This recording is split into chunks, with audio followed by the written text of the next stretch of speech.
Yo, How we feeling in the Bay Area though, man? hey, I'm feeling good, man. I'm feeling good, man. This is this is gonna be different because it's gonna be a lot of it's gonna be a Bay Area show, I guess. We're gonna call it a Bay Area show today.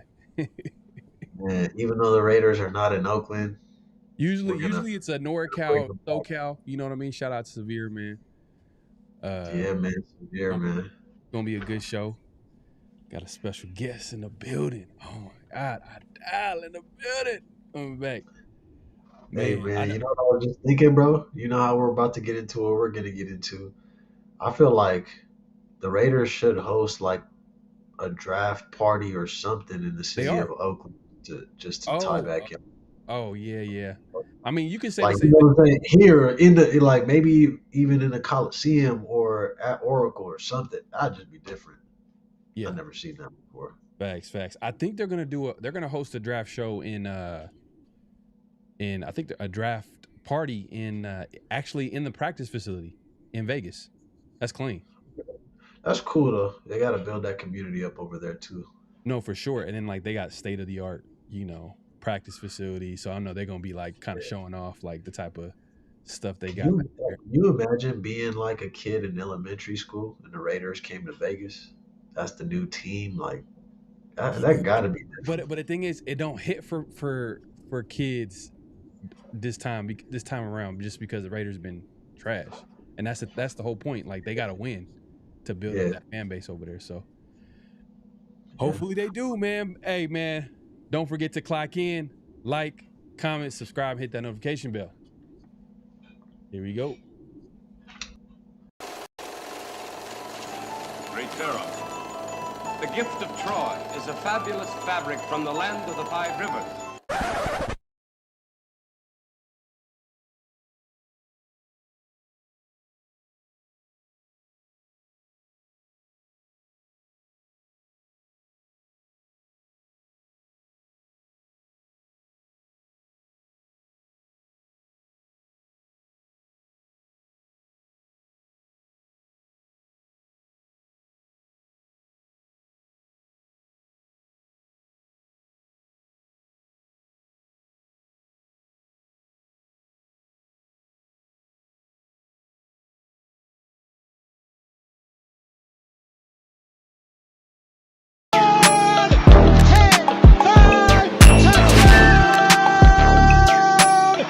Raiders!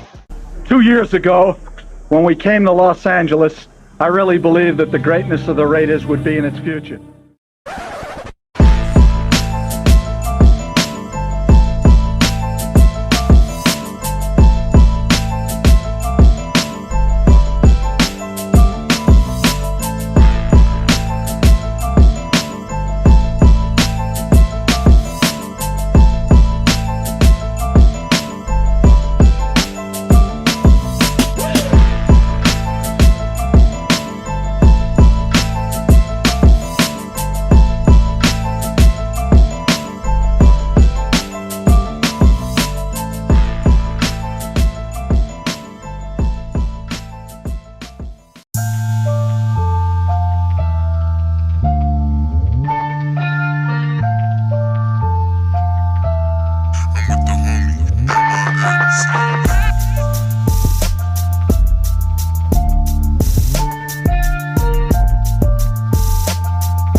back. We back. Oh, Man, y'all already know what time it is, man.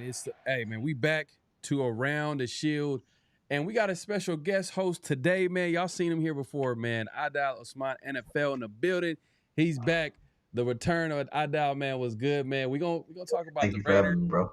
And he's gonna let us know what's going on across the bay to the 49ers, man. We don't want to hear it, but he's gonna have to let us know. It is what it is. But he's paying attention to what's going on around the NFL too. So we'll get into that conversation. If you haven't already, make sure to clock in, hit that like button, hit that subscribe button, hit that notification bell. We appreciate everybody pulling up. We see y'all. Salute everybody. Severe is not gonna be available this week, but he'll be back next week, man. And we'll do it. We'll do it like we usually do. But this week, man, we got a special guest, man. So Adal, man, what's going on, man? How you been? Hey, life is good. We are a week away from the NFL draft. I've told you this already. The NFL draft was my second favorite event of the NFL offseason. But yeah, before we get into all that, man, the reason why the NFL draft was my favorite was because the San Francisco 49ers were not always fortunate enough to be at the top. So when you know what it's like to see your team build piece by piece, knowing that you won't always get the result on Sunday, and having the chance to draft players to change the trajectory of your future, man, it's the best time of the year right here, bro. So thank you for having me. We're going to have fun right now. Oh, for sure. Yeah, we were talking about it backstage, man. This got to be, I mean, for Raider fans, we joke around all the time on the show. We're like, hey, this is our Super Bowl. This is the best time of the year for us because obviously the season doesn't go the way that we want to, as far as having that at least like playoff success or getting to the playoffs. Like, I know as a 49er fan, I know you come in here, you're kind of more like you're trying to figure out a way to win that Super Bowl. For us, the Raider fans, I think they're trying to figure out how to get to the playoffs and then obviously eventually win a Super Bowl that they haven't won in a long time. But yeah, I mean, the NFL does a great job of just like promoting the game. Like, it seems completely different from other sports. When basketball's over, it's pretty much, I mean, are people paying attention when baseball season? Like, no one's really paying attention to baseball off season like that. Yeah. Basketball off season, maybe basketball a little bit, but even over the years, I don't know. I haven't been paying attention to the game as I once was back in the day, but football it's another level. You're looking at college prospects. You're talking about free agency. You're looking at all the possibilities. And I mean, it makes for good content. That's why we having this conversation today. Yeah, and I would just kind of piggyback on what you said, just to add that, like, the NBA, I think, in terms of development, has reached its plateau, right? So what they need to do is fortify like their TV deals and those type of market deals that help the game grow to get more eyes on the game. Whereas the NFL, it's really a niche market. It's a North American sport. I mean, there's a large fan base outside of America, but there's still like the potential for a future quarterback coming from Serbia, like Jokic, into the NBA, or a linebacker that comes from Nigeria, or the International Pathway Program, or whatever it may be. The NFL is still so early on, but to have such a fortified product that's the highest grossing sport, it's obviously every sport can make an argument for why they're the best, but like you said, the NFL has done a good job of connecting the game at all levels. So, a player playing on Saturday in college has a clear pathway, like, obviously, but it's how they get there, then how they're always in the news, right? So it's a full year-round sport, and this is where the fortune of franchises changed forever, right? A few years ago, Patrick Mahomes changed the trajectory of the Kansas City Chiefs forever. So I will say it's not, I said this before, and I felt like last season was kind of like a down year, just from like a overall, general football fan just watching the game. It just didn't feel like it was, maybe it was the injuries, the quality of play, if I had to be critical a little bit, but overall, obviously the NFL has been like the #1 sport for a long time. So it's no surprise that like once the season's over, people are still keeping tabs, still paying attention to what's going on. And right now we're like right in the mix, man. A week from today is the NFL draft.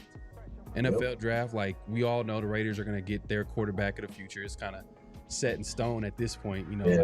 like, you got Kirk Cousins pretty much saying like, oh, I can't. You know, he's a great addition to the team. He hasn't even been drafted yet, but he already knows what time it is. You know, it's you know, you hear Mendoza over the offseason, you know, teamed up with Brian Greasy to learn that, you know, that West Coast, you know, that Kubiak system, that outside zone, you know, that Kyle Shanahan system that, you know, that he's popularized over the years.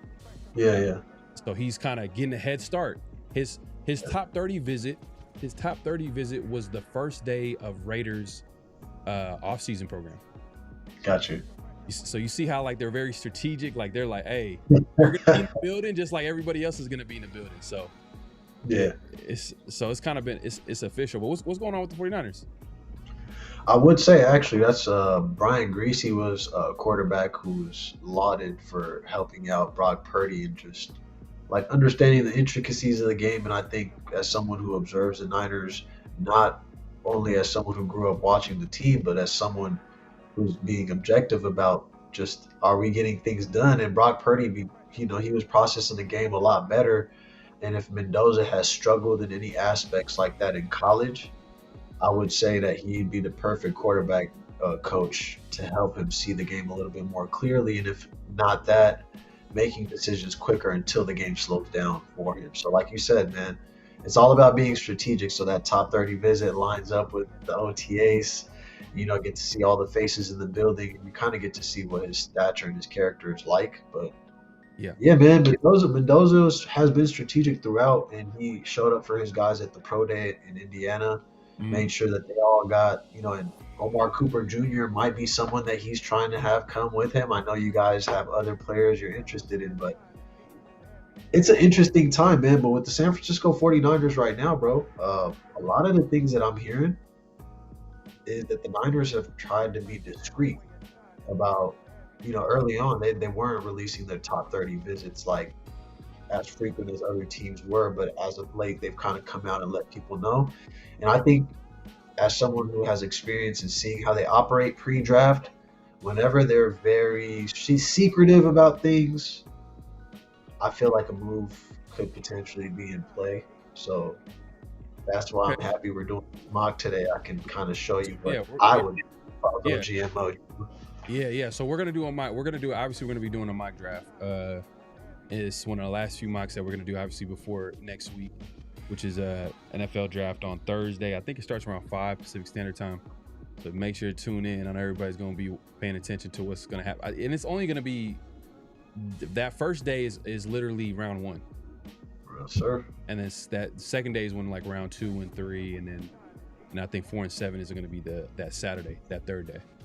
But yeah, that's interesting because I always looked at like top 30 visits.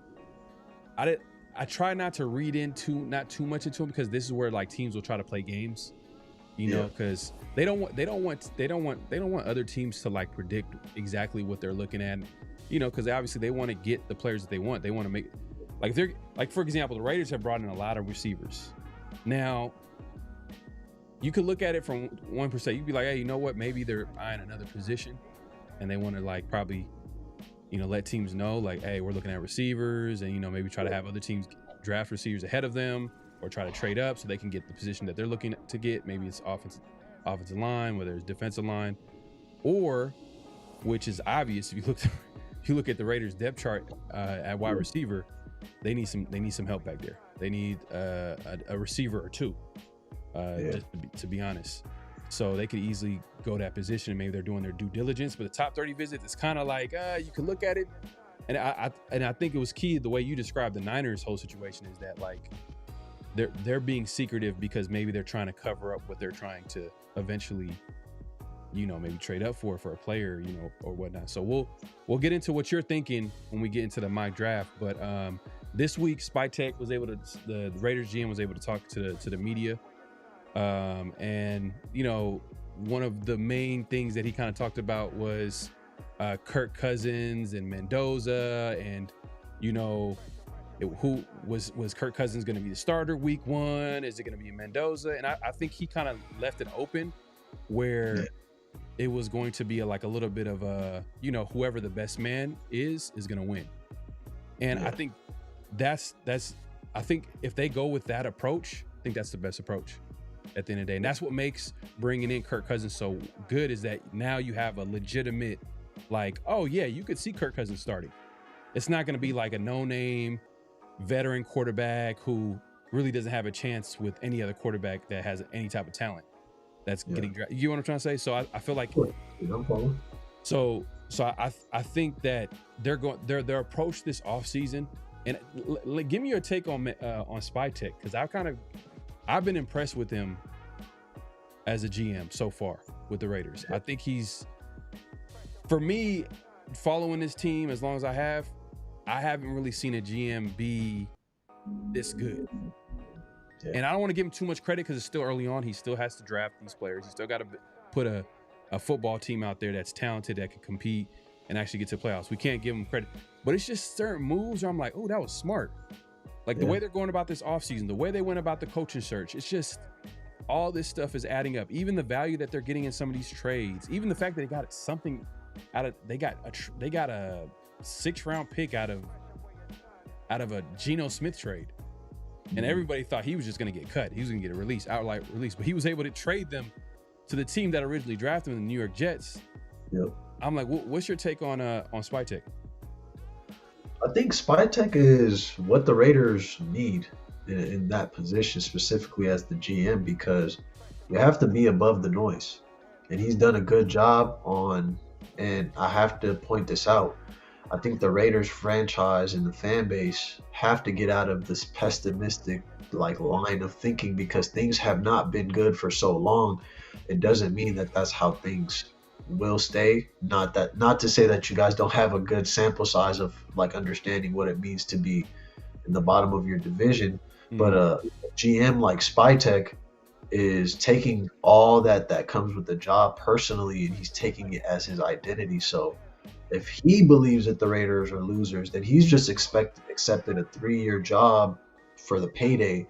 And he doesn't strike me as someone that is there for that payday. He's there to build relationships. And I think getting a coach like Kubiak, who's not really outspoken, who has a dad who's been in the league, who's been around NFL personnel, who's worked under Kyle Shanahan, it's almost like he's admitting, I don't know everything, but I need to bring in people who can cover my weaknesses, and I'll be able to think for them as the general manager, right? It's managing talent is the most difficult thing when you're a leader, because if that ego even gets involved a little bit, you can spoil something really great, right? So I would say I walk away impressed from what he's done so far, because the energy from what happened this free agency period with all the guys that they signed, it seemed like there was a plan in place. The guys that we're going to sign will help us get the players we want to draft, so that we can have, a team that's built holistically with the vision of multiple coaches. And then Tom Brady's also involved, and then also the former players that want the Raider identity to be back.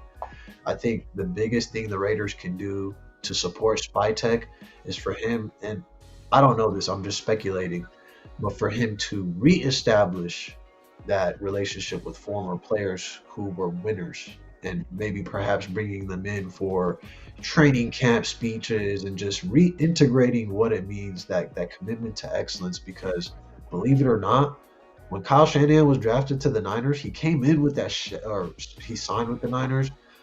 He came in with that last name, that Shanahan name that's proven, just like Kubiak. That last name is proven.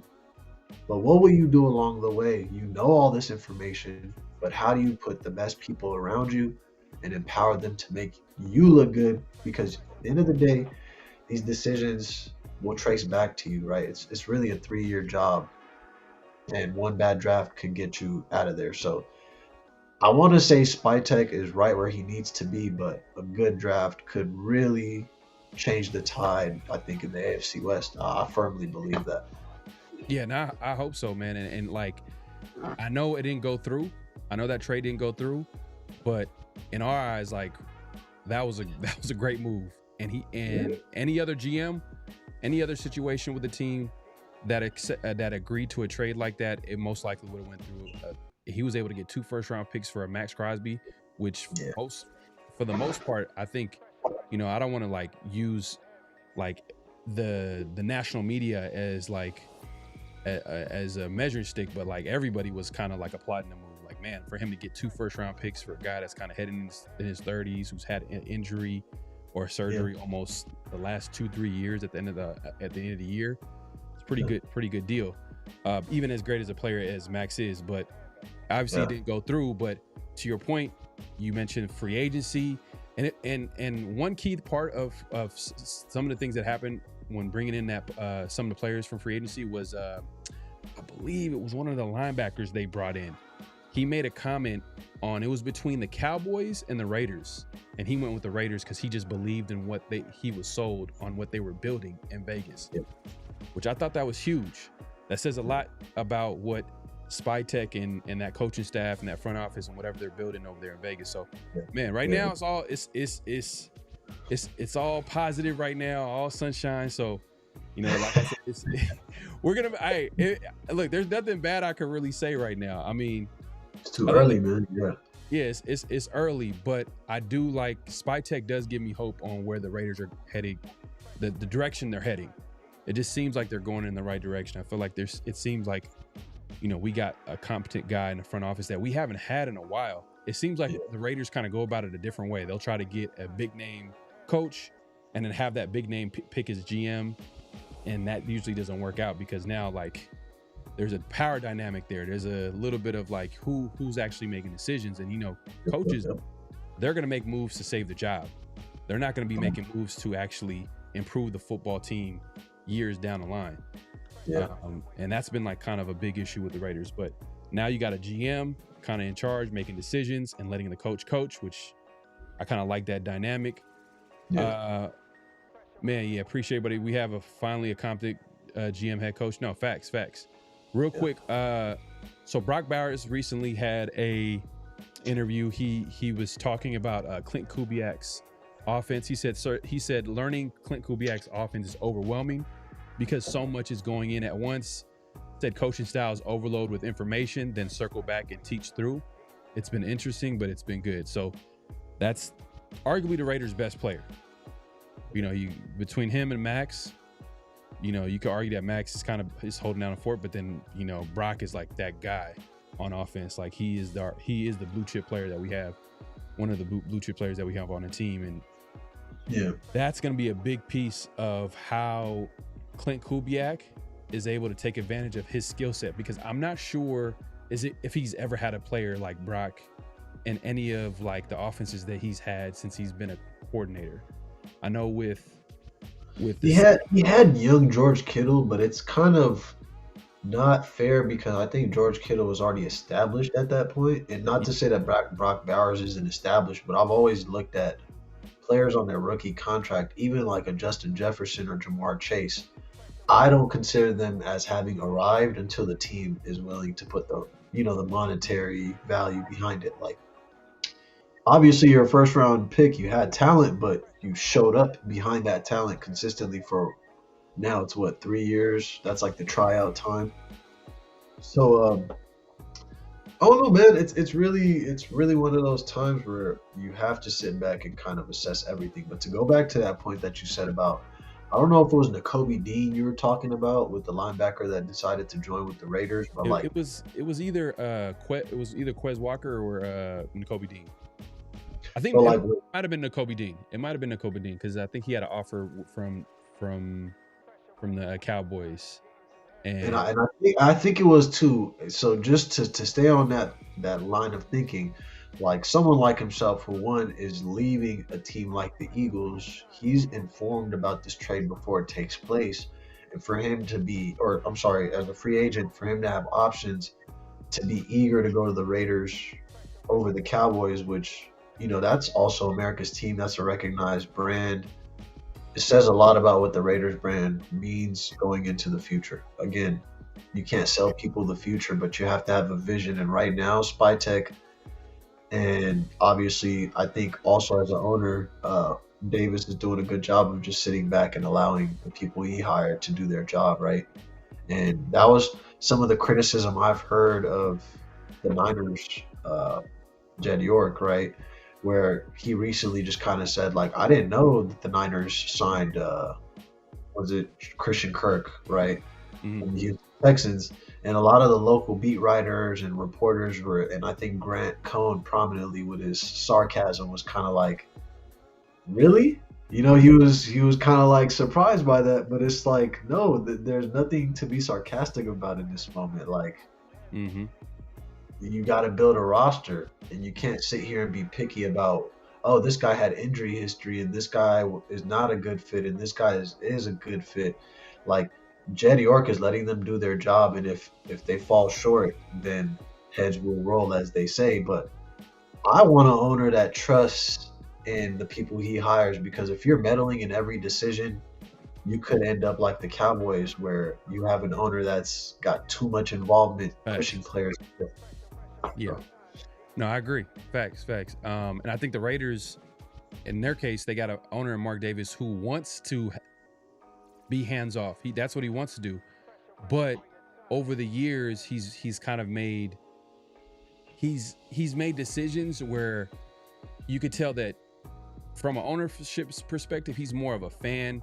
Obviously, he's done good on the business side of things, but from a football side, he's trying to figure things out. And I think now it seems like he has something kind of building in that, like he has some level of structure, because his whole thing is like, all right, in the past where he's hired, like I mentioned earlier, he's hired high profile coaches or he's hired coaches and have them either hire their own GMs or indirectly kind of get their guy.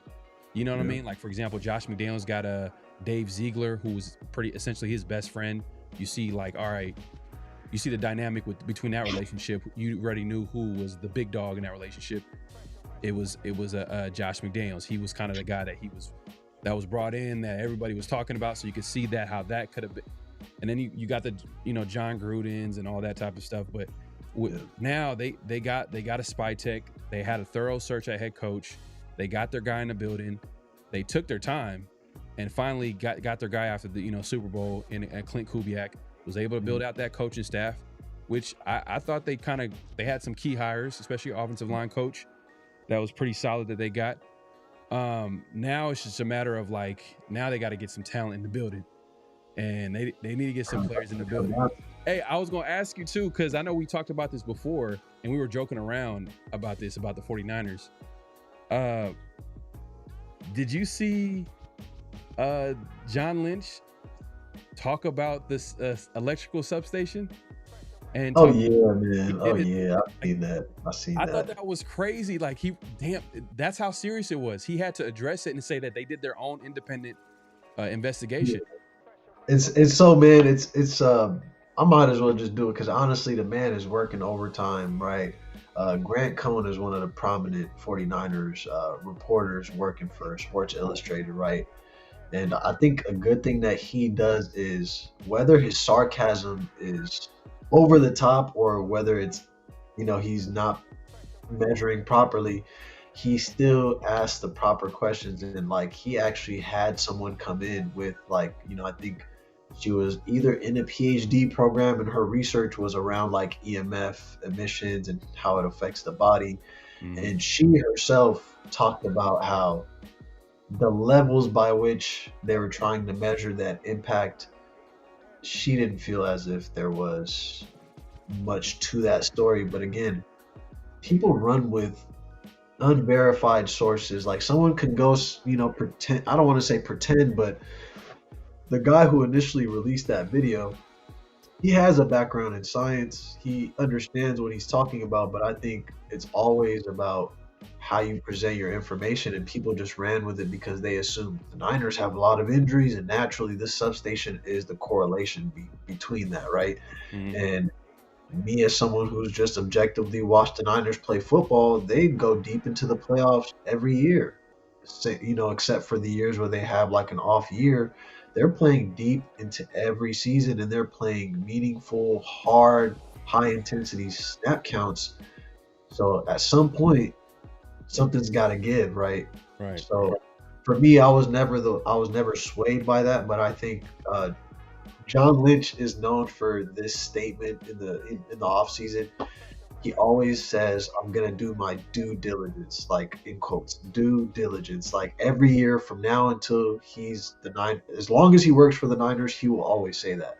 Right. And when you hear John Lynch say that, that means a trade is coming. He's not going to stand pat. And to his credit, he made a lot of moves, but that was top of the list. Like he was like, look, I don't want you guys going into next season asking me about this. So the substation, the electrical substation issue, it's a non-issue. That's how you felt. And I like leaders that address issues head on and don't let things linger, because once, like this media game and the narrative spin, if you give something life long enough, and I'm sorry to do this, bro, but the Diana Rossini story, we haven't gotten into it, but that story was a story that slowly got released, and then it got legs, and then it got wings, and then essentially she had to resign, right? So that's just how things go. If you don't nip it in the bud, you have a story on front page. Oh man, we talked about it. Well, I talked about it last week on the 50-50 show. It was one of our like flags on the play. Like we were just laughing, man. We just called it flags. Like, what is going on, bro? Like we called it like how we seen it. It was a bad look all the way around. You had to question like a little bit of her credibility. People were going to question her credibility because it looked like she's a married woman, he's married, and they're all like a little too close for comfort. And then you start thinking about some of the reports she's had in the past, and she even had like a Max Crosby report where she literally said, "Oh, I know for a fact that Max Crosby wants to play for Mike Vrabel." And then you start thinking about like, did Mike Vrabel tell you to put that out there? Or, like it's just, a lot was coming out, and that was at the beginning when the pictures came out. I felt like no one was really talking about it, and then like you said, it just, as days went by, and it just kept picking up steam. And it's that time of year where really, I wouldn't say there's nothing else to talk about, but like, because there's a draft and all that, but it's a lot quieter this time of year than it is in the season. So obviously everybody's gonna just hone in on that, and then they're gonna talk about is like, hey, how's this gonna look in the locker room for Mike Vrabel, because he's a guy that's probably gonna be preaching no distraction, and guess what, he's a distraction. So, but you know why I say that, bro? I'm glad you mentioned all that, right? Because that's what people see on the surface, bro. That's what we see on the surface. But I have to turn on the X-ray machine. I need to get some infrared lights, because I don't believe just what I see on the surface level. And what I mean by that, right? Right. Diana Rossini has had an NFL career covering the NFL for 15 plus years, right? Right. Let's say the last 7 years have been in this ultra advanced social media age where things like can get clipped a lot faster. So let's say half of her career was with the old internet, and this current half is with the current, landscape that we all operate in.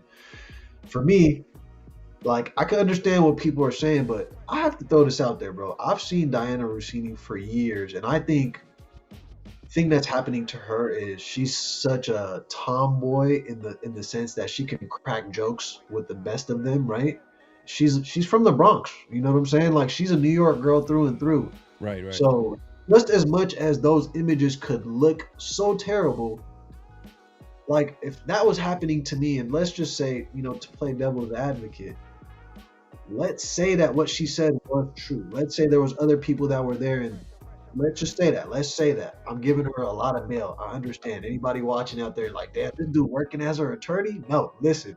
I'm just saying, as fast as that story picked up steam and became what it is, she also has to protect her career, because 15 years shouldn't be decided within 3-4 images that we don't have the full context, right? And that's me being fair as a journalist. We have to be objective with everything we see. 100%. She's aware of the story. She's aware of the narrative. But if two people vehemently deny that, and they both work in a professional setting where they have to interact with one another, you have to understand that there's other things at play. So I would just leave it at this, right? Diana Rossini has made a mistake. I think she has to protect the career more so than she has to fight back against this narrative. And that just goes to show This is a good transition here. The Raiders should not care what anybody says, just like Diana Rossini or Mike Vrabel, because that was the most damning evidence you could have had out there as someone who's the NFL insider for The Athletic, right? Yeah. But To your point, though, they were saying that, like, you know, the Patriots really didn't make any public comments about it. Like, they didn't, and they could have investigated it, but yeah, the coach just took that team to the Super Bowl. You think they want to blow this thing up? Do you think they want to get rid of him? Nah. If they really wanted to, they would. But guess who started that investigation? It wasn't the Patriots. It was the Athletic. The Athletic came out and said they were going to look into it, and then that's where she probably felt some pressure. And then as time went on, people start talking.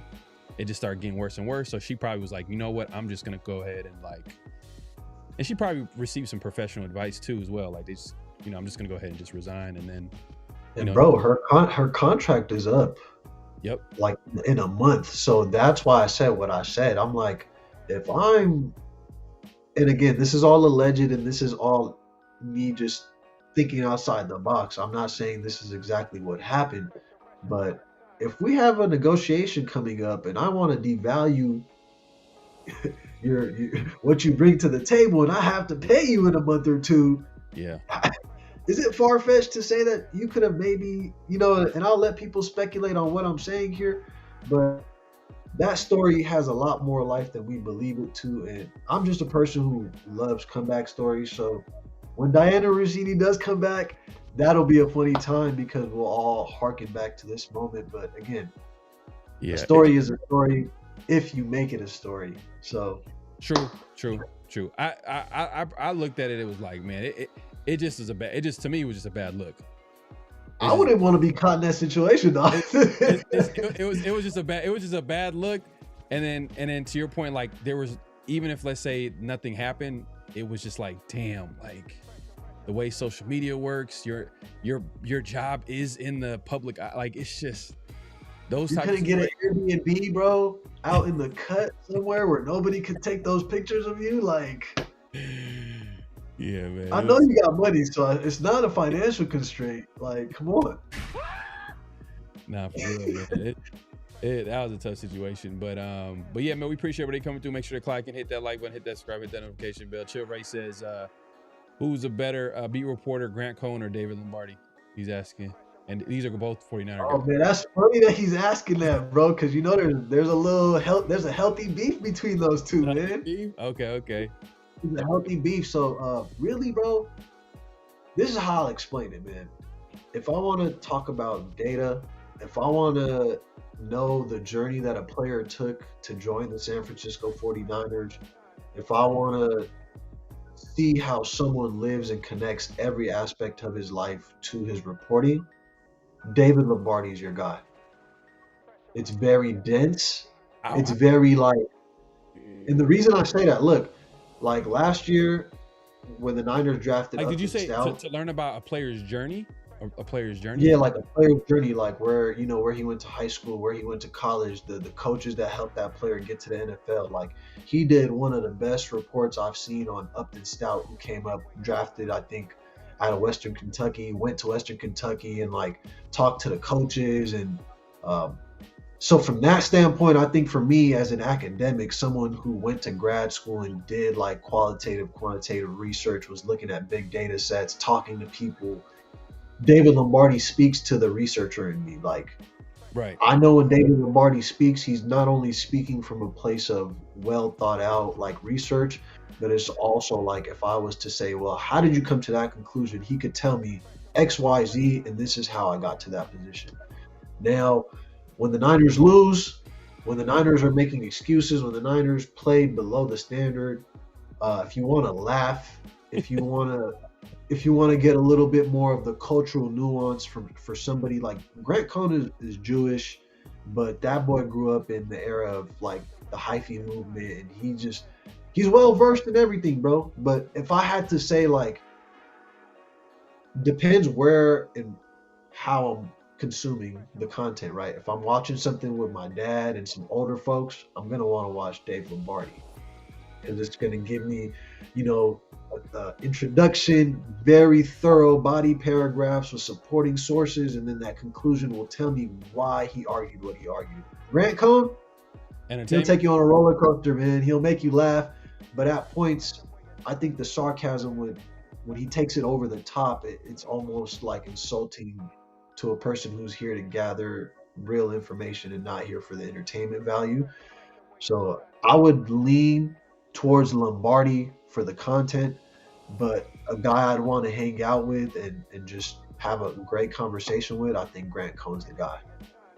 Nah, because I know you mentioned that he does a really good job of kind of like giving you a background on the player. And I remember watching an interview with Alden Smith, former 49er and Raider Alden Smith. And this is years later, after all of the relapses and the situations after his career, and you know, even after might have been after when he came back from the Cowboys, I believe, and he had an interview with on at the time, I don't know if he still has it, but a podcast with Lombardi, and it was just like, it was a little off to me. It was just like, I don't know, man, a little bit. So you know why you might be feeling that way, bro, and that's the criticism that Grant comes at it with, is like, they basically, bro, without having a nice word to characterize him as, they just kind of go at him from the, oh, like, he's dense, he's a nerd. It's they call him spreadsheet man. Like, they got like little running jokes, like. So I would say I hear what you're saying. No, from the cultural standpoint, but from the football, like the data points, I don't think nobody does it better than him, bro. Oh no. I hear what you're saying, and I can respect that. I'm sure you follow him a lot, so you probably can have you add more to value to this conversation in regards to that. But I'm just saying, like, when I watched that interview, his people skills, the questions that he was asking, it was like, this ain't really you shouldn't be doing this interview. Because it just comes off like he was just like, damn, like what's wrong with you? Like it was very judgmental. When you like the way he was interviewing Alden Smith, obviously everybody knows that the mistakes he's had, the journey he's had, you know, it didn't work out. We've seen it time and time again. Like, we've seen great athletes, great players, anybody with a great opportunity. Sometimes, you know, things go like whatever. But I felt like as an interviewer, I felt like he was very judgmental. And it was hella obvious in the questioning, and you could tell like Alden was like he kind of like, you know, was like, what do you mean by that? And then, you know, I'm glad you're saying that, bro, because that's been one of my biggest frustrations, is because I've got an interview right now I'm getting ready to drop with a former 49er player, and I think there's just that. And it's one of those things you have to just have in lived experience, right? If I told you, hey, this is what Oakland is like. When you drive down Telegraph, this is what you're going to see. When you're by the Coliseum, this is what you're going to see, right? I could paint you a picture. But it's different if you grew up going to athletic games as a kid, catching that BART, exiting, going, walking up over the overpass, seeing people trying to sell you jerseys. When I start talking about that, you can almost close your eyes and get, you know, like immersed in that memory, the memories that you've had, right? And with someone like Lombardi, I don't think he had too many friends. And this is what we see from the outside looking in, is he doesn't have that cultural nuance and that awareness to, maybe you could ask the same question you want to ask. You could maybe have asked it like this, to where you could have said, hey, Alden, do you feel like you had a mentor when you were making all these mistakes, as opposed to like, hey, why were you drinking so much, and why were you, you know, like blowing millions? And because I think, again, like you said, it does feel very pointed, like you're not investigating me for a crime. Like, these are I'm blessing you with my time, and I feel as like yourself as a host, you can't just be this dense dude who doesn't have flavor to you, because then the show has no life. Yeah, well, it's not even that. It's just awareness. Like, you ain't got to have a huge personality. You just got to understand people, where they come from. Like you just got to be able to know how to communicate. And I feel like the way he was coming at him was like, damn, like you dropped the ball, man. You made the worst mistake of your life. Like, what were you thinking? You know, like that was especially when it's in hindsight, bro. Like, what are we gonna get done with that? And like Alden, he kind of was defensive a little bit. Like you could tell, like he was just like, man, I'm good, man. I'm good. I'm in a good place. I'm happy. Life is good. You know, I had a great opportunity. I enjoyed my time. I could tell like he had to like he was trying to bring some balance to the conversation because like the other person was kind of like trying to shit on him and get like a reaction almost. Like it was just kind of like, bro, like what are we doing here? Like this is not that. That's the thing I have not seen Lombardi do that Grant Cohn does, is for like every time you hear Lombardi and see Lombardi, I feel like Grant Cohn is like the one creator. And again, I don't follow everyone to know what everyone else does, but I know Grant is like unafraid of helping people enter the space. He doesn't care about, he's clearly the number one YouTuber for 49ers coverage. That's understood. But like the way he allows other people to join his platform so that they can also contribute and grow their following. I guess now that I think about it, man, Grant from that perspective actually would probably be the more communal like guy, right? So yeah, man, personality wise, and like you said, he brings a lot of former players on, but I've never seen him do that where he's made someone uncomfortable, like you said, with lack of awareness. He's very good at that.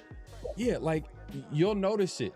You might not take it for granted because it's very smooth, but you'll notice that certain people, they know how to communicate to the point where they're able to talk about certain things that like the average person wouldn't be able to get that information from, because it's like, you know, there's a level of respect and like, you know, just a little bit of like, you know, just, I don't know. It was just. Oh, bro, why you so uptight? That's how Lombardi does feel. But like, man, to be honest, he serves a purpose. He's one side of the coin. You know what I'm saying? Right. Nah, man. But we appreciate everybody coming through. Make sure to click in, hit that like button, hit that subscribe, hit that notification bell. We got my guy Adal Usman NFL. If you haven't subscribed, make sure to head over to YouTube, IG, all over social media. Adal Usman NFL.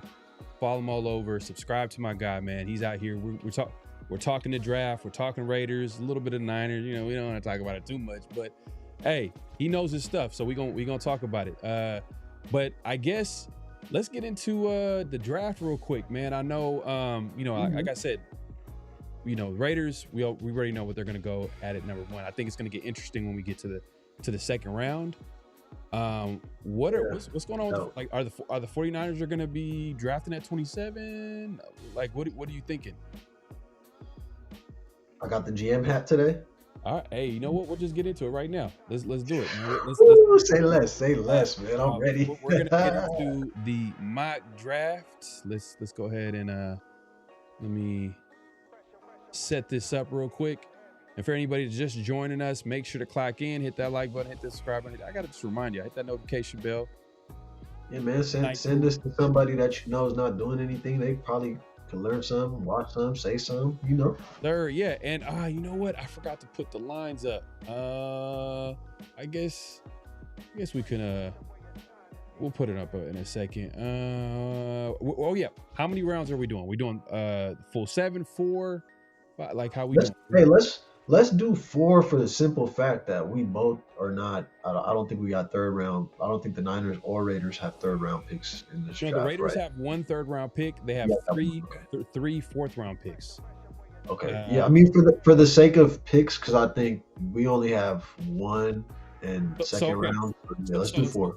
So let's do this because you know this is we're gonna it's gonna be a joint draft between me and you. Obviously, you're gonna be representing the 49ers. I'm gonna be representing the Raiders. And we'll do up to 4 rounds. Last week we did a 7-round mock draft. We'll do one at some point. So we'll do 4 rounds. Okay. And I'm gonna make it slower, so we'll have an ability to possibly trade up. Because I know you're probably gonna be looking to do that in a second. So I'm about to go set this up. And all right, here we go. Don't let me be GM, man. John Lynch, man. Don't let me be GM, man. All right, man. We'll see what you're gonna do with it, man. So we start the draft. Let me look at the trades real quick. We got 13 people calling in right now. 13 people looking to trade. So Hey, I saw a lot of reports about that, and Spytek was real smooth about that. He said those teams that inquired know where we stand with them. That was a good little. yeah. No, Spytek, the way he's handled the media, The masterclass. man. Even the whole Max Crosby situation, he did not burn that situation. Max obviously didn't. He didn't say anything crazy, but even Spytek didn't say anything crazy to like kind of put him in one corner where even though that, you know, Baltimore situation didn't go through, he was able to bounce back and like, hey man, we didn't lose anything. We got a great player and yada yada yada. You see how they were able to like kind of bounce back and like kind of turn it into a positive. And just it seems like they're going to keep him from now, but we'll see. But yeah, man, we'll see, man. I don't foresee a trade down. I don't see that happening, but it's just interesting to see some of these teams. We got Titans, the Giants, the Browns, KC would never trade with them, Bengals, Cowboys. I'm surprised the Jets ain't calling, but you know, I guess this version ain't gonna. Being at number 2 is a nice spot to be at, bro, because a lot of teams might want to try to jump up, and you sometimes don't have to move that far back. You know? Especially if it's a guy that you don't want to select, but yeah, no, facts. Let me let's see. Bigger. All right, so I'm not gonna overthink this. We already know what it is, man. It's Mendoza time. Now, what a surprise! Damn, I'm shocked. Yeah, I'm look, it's gonna be Mendoza. it's gonna be Mendoza. Hold on, what's going on here? Okay. Oh, I guess it's not gonna pop up. All right, so I just want to make sure I catch that because I know you want to possibly trade right now, right? Yes, sir. I got a What activity in the first round. So what spot you trying to trade to? Let people know. All right, the reason why I'm doing this, right? In 2011, someone moved up from the 27th overall pick to the 6th overall pick. The team was Atlanta, and they selected Julio Jones. And in that package, they offered the 27th overall. So go ahead and put that 27th overall for the 49ers. They offered their second round pick, which was the 59th pick. So this is the 58th pick right here. Okay. They offered their fourth round pick, which was a 127, which was 124 in 2011. But add the third round pick for this year. I don't think is 127 a third round pick. Yeah. Really? It might be fourth, actually. I'm sorry. Fourth. I feel like there's a fourth. Yeah, include that fourth. My bad, bro. Oh, so that's at 127. Yeah. Okay. So give them 2027 round 1 too. Ooh. And give me that number 6 for them. And give me 2027 round 5 for the Cleveland Browns too. Well, I mean, okay. All right. So just you were trying to kind of recap why I'm doing this, right? You're trying to make it realistic. I mean, yeah, because first and foremost, this is a precedented trade that's it's set precedent. Like we have some example to follow, and this was the Atlanta Falcons getting Julio Jones, and who was with the Atlanta Falcons during that time? Kyle Shanahan. So, I mean, if they gave up 3 first-round picks, one was a pick swap to go get Trey Lance, who was an unproven player, the Niners will move up to 6. Will they accept that trade right there?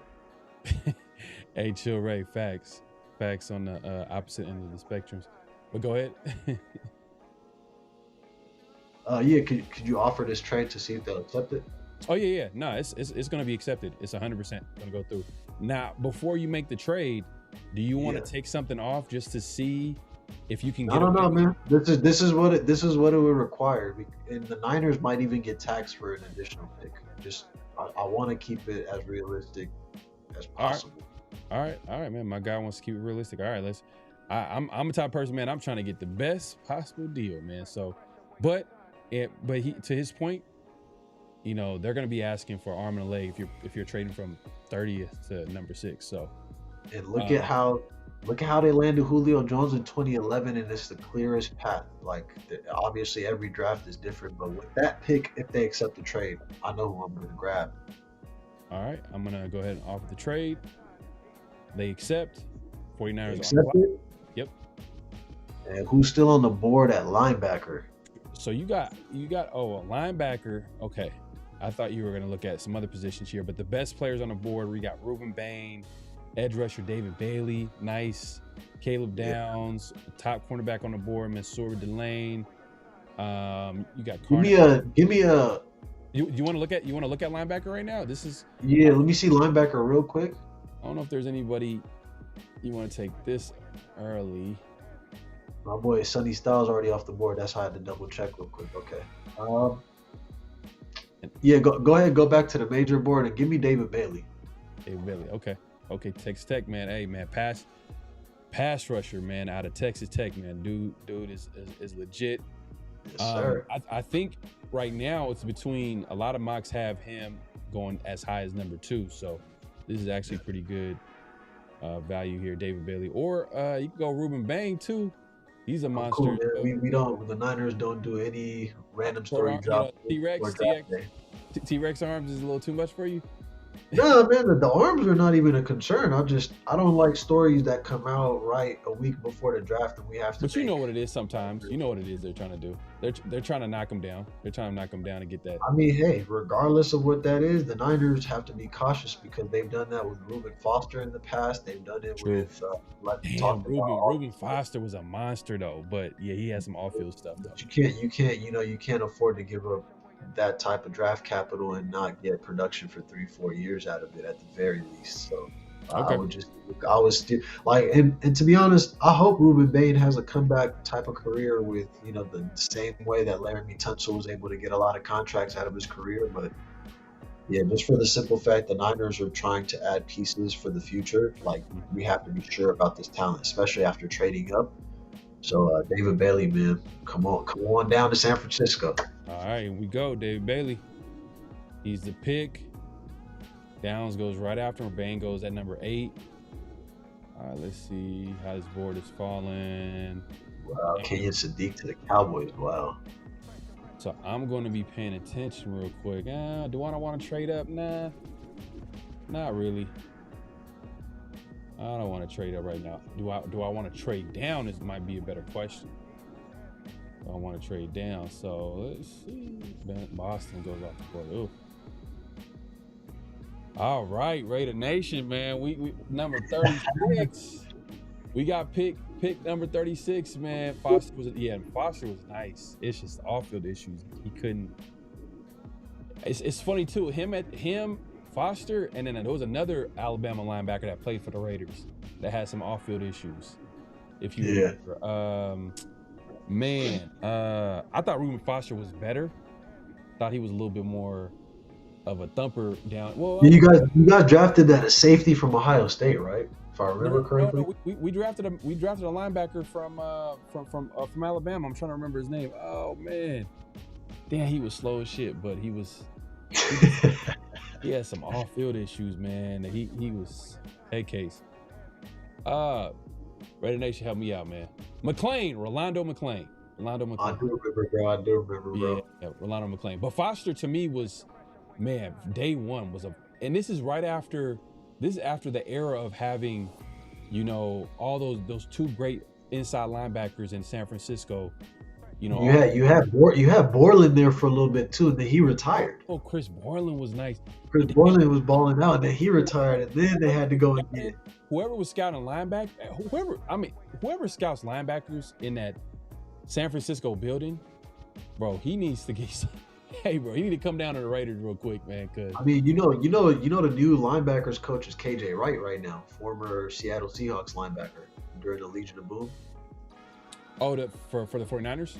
Yeah, he was a defensive quality control coach last year, and then he had the same position as John Lynch's son, which didn't make sense because it's like John Lynch's son never played in the NFL. You know what I'm saying? And he got the same title as you, and then KJ Wright just got the promotion this year. So yeah, which is huge, and maybe he might be following in the former defensive coordinator that's now head coach for the Houston Texans might follow in his footsteps. Oh, I'm probably what he's hoping for, eventually getting a head coaching job. But right now, is he a coordinator or is he just linebackers coach? Linebackers coach, and I think it's with the idea of like, the Niners, they keep defense coordinators 2-3 years max. So either he'll get his opportunity with the Niners or another team. So okay. Well, and the Niners usually like to collect because when you get a coach, and develop them like that, I think you get the compensatory picks, like the third round compensatory picks. So that's been the Niners have used, like D'Amico, Robert Saleh, 2 years. Yeah. I think it's minority coaching candidates if they get like a promotion like that. Yeah, that's true. Damn, Shanahan coaching tree low key is pretty good, man. And that's why I make a trade like this so comfortably, because the Niners always do well in the later rounds of the draft. So to move to get more value. I'm telling you, the 49ers are like equivalent to almost like the Packers when it comes, Packers, the way they scout quarterbacks. I mean, they went from Brett Favre to Aaron Rodgers. Yes, sir. To a lesser extent, Jordan Love, but he's a talented quarterback. They were able to develop him. And hey man, the Cleveland Browns can't even find one. It's been 30 years, so either way. Yeah. So Chill Ray was like, Niners went from Willis and Bowman to Chris Borland to Foster to Warner. Bro, look at the linebackers that come through and a lot of people might have forgotten Chris Borland a little bit. Even Reuben Foster too, because they just had short stints. I think Reuben Foster a little shorter stint. I think Reuben Foster, I could argue a big reason why the San Francisco 49ers fell on those tough years is because they had inexperienced coaches, and then they brought in questionable character guys with talent like that into the building who for one reason or another just couldn't materialize. So that's why early on I'm like, look, Reuben Bain Jr., even if he ends up having a Hall of Fame career, the risk is just not worth the reward from what I've seen. So I'm gonna make this pick real quick. Hey, I like this, man. Raiders need some offensive line help. You can argue that they do got some pieces possibly at offensive tackle. Glaze has been a starter the last couple of years, former third round pick in 2024, I believe. And then you got Charles Grant, who actually is a left tackle.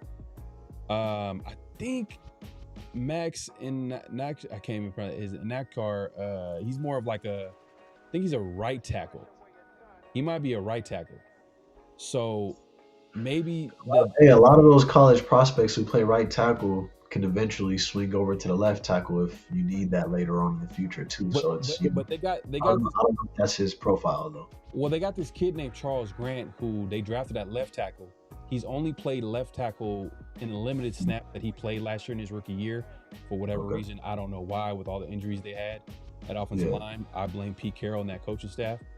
But Charles Grant kind of flashed a little bit, and he's a left tackle.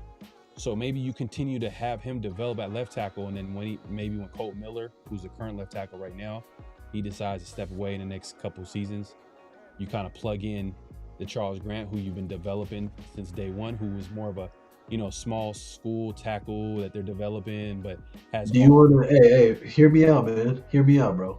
And I gotta say this, right? You got a right-handed quarterback that you're drafting. Are you comfortable with the future blindside protector being a project from a small school? And I'm just throwing it out there, bro. I don't know how great of a player he is and how much development he's had, but you got to think someone like Kubiak, who understands a quarterback's never going to be comfortable if his blind side's not protected. So do you think this is a position the Raiders will need to address again, or do you feel we're good right now, just staying pat? Technically, we're good because we got Cole Miller. Tackles, technically they age well, and we got Colt Miller under Colt Miller, who's a current left tackle, who's like kind of a top 10, top 15 tackle in the league.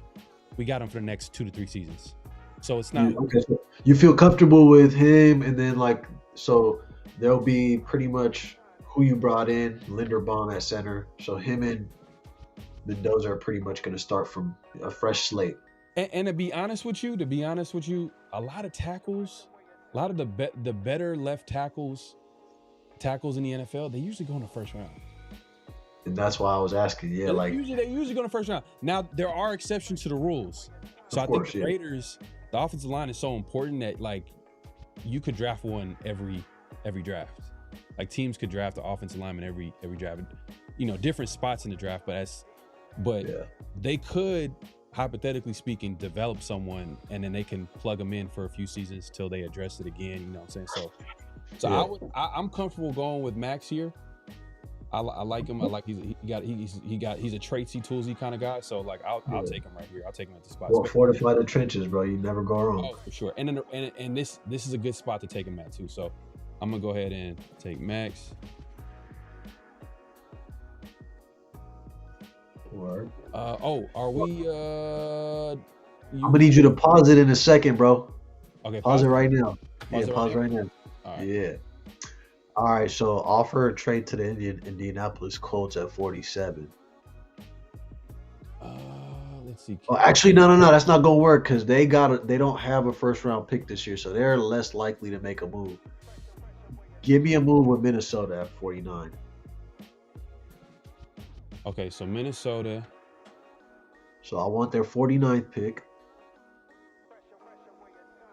Okay.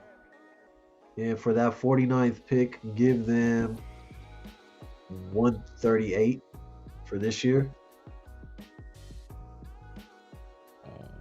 49 pick. 138. 138, and add a third round pick for next year. You accept that? Not accept it? Damn, what more do y'all want? Right. You're trying to fleece me, man. All right, hey, listen, let's see what happens if you give up add another like 139. Is this a top 100 pick? Exactly. Yeah. We got to pay a premium. No, from the Niners. So what are you gonna add? You're gonna add a fourth round pick from this year and a fourth from next year. I'm not tripping, bro. So okay, 139. Yeah. I just want to see how much it adjusts, and then give me that second. See if you add that second and remove that third. Okay. Yeah. You know what I'm saying? Let's see what that's. All right. Oh. All right. I'm gonna remember y'all. Minnesota is good. Circle that on the calendar. They said. Hell no. To the no. They said hell nah. All right, man. You know what, bro? I'm trying to just work my way up because that's a position of need. So 49, bro. That's unfortunate, bro. All right, man. We're gonna stay pat, bro. We don't even need that. It's good. I got a little surprise for people down the road. Don't even worry about it. They say you want a quick draft today. No, because this is actually the strategy I want the Niners to use this year. Like, they're not 5 young players away from getting where they need to go. They need an edge rusher who can produce, and 2019 is like, of course, Nick Bosa had a crazy year, but that's the type of production you would need, and they've already added a defensive tackle. They fortified the position, like, from trade deadline last year all the way up until this point. I don't want 7 rookies coming to join the 49ers. That's me speaking as a reporter, as a fan of the game. It doesn't align with where they are as a team right now. Yeah. You bring young talent in, they're not going to play. You bring a young wide receiver in, he's not going to get reps behind. So your strategy is like, look, the Niners right now, they're on a very short timeline, and they're trying to go for the win. In order for them, so these draft picks, they need time to develop. So we need to go get guys that can come in and like contribute right now, that can help the team right now. And the reason I'm saying that is because a team like the Arizona Cardinals are going to be able to add premium talent from the best programs in college football. And they, teams like that, if that's the strategy, you're mortgaging your future, and the Niners are not in the position to be thinking about their future beyond 2 years. Okay. Like, you don't have a new head coach on a 5-year deal. Like, Kyle Shanahan is in his 10th year with 2 other Super Bowl winning coaches in the division. So any trepidation and light foot movements is a quick way to the exit. Like, I don't think Kyle Shanahan can rely on what he's done in the past. Like everything going forward, it's like John Lynch and him no longer have contracts that are lined up together.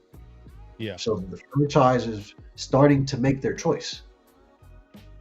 If you get surpassed by two other teams in your division, the Niners were clearly the better team. Now the Rams and the Seahawks have the better roster. So, yeah, man, I mean, it'd be nice to know that you just got two valuable players who could be cornerstone pieces, if that means you just get rid of everything else. But that's my thinking behind this. So if maybe not Minnesota, man, let's try like the Panthers. I added next year's 4th round pick to the table. Okay. You can also, if you don't want to give up picks, that many picks, you can also trade a player that's available to trade on this list here. So, oh shit, actually, man, I'll be honest, bro. I don't see. You know what? Put Ronaldo Green in there. He's a quarterback. Oh, okay. But well, this is me throwing in a round 4 of next year. So yeah. Okay, so let me just give you before I do this. Before I added Ronaldo Green, I added round 4 of next year, and it had an 86% chance of going through. But if I take down this round 4, oh, hey, Ronaldo Green, round 2. Hold up, let me help you out here, bro.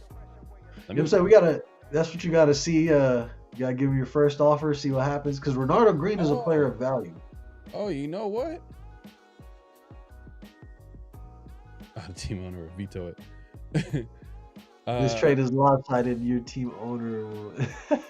Okay. Yeah, bro, you gotta include a later draft pick because I'm moving up. So okay.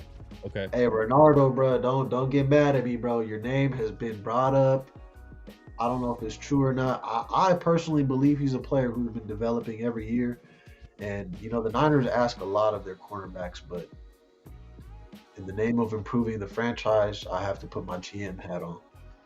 All right. So Ronaldo Green, round 2, 2027, and a round 4 pick, 139. That is, man. All right, this is pretty much gonna go through. Oh, let me. All right. Cool, man. Look at that, man. I'm making moves this year. All right, trade again. Now we're gonna resume the draft. Because right now it's not the 49ers' turn to pick at 49. It's at pick 46. Yeah, bro. I feel bad. They say I'm trying to have a quick draft. I feel like trying to make a trade slowed it down, bro. We should have already been in the next rounds. No, they clowning. They be clowning in the chat, man. Appreciate everybody coming through. The night crew in the building, man. Make sure to clock in, hit that like button, hit that subscribe, hit that notification bell. All right. 49ers on the clock. Do me a favor, bro. Could you go down? Actually, give me wide receiver first, and then let me look at. I'll tell you what else. Oh yeah, bro, that's the pick right there. Chris Brazel, the second. Okay, Tennessee receiver. You ain't scared? You ain't scared? I'm not scared, bro. Jawan Jennings will never make me scared of selecting Tennessee type. I'm a Tennessee player. Okay? Hey man, hey, look, for all the Raider fans that were talking about Jawan Jennings, who hasn't been signed yet. Man, he hasn't been signed yet. For all the people talking about Jawan Jennings this and Jawan Jennings that, like, he's just at best a number 3 receiver playing in a. No, bro. Wait a minute. A number 3 receiver? At best, brother. Nah, I gotta. This is what I mean. I think the reason why Jawan Jennings is not valued properly is because he wants too much average every year. Like his earning value, he considers himself a $20 million receiver. That I don't think that's his market. But like I doubt though. Hear me out. That's the market for number 2 receivers. 20 million.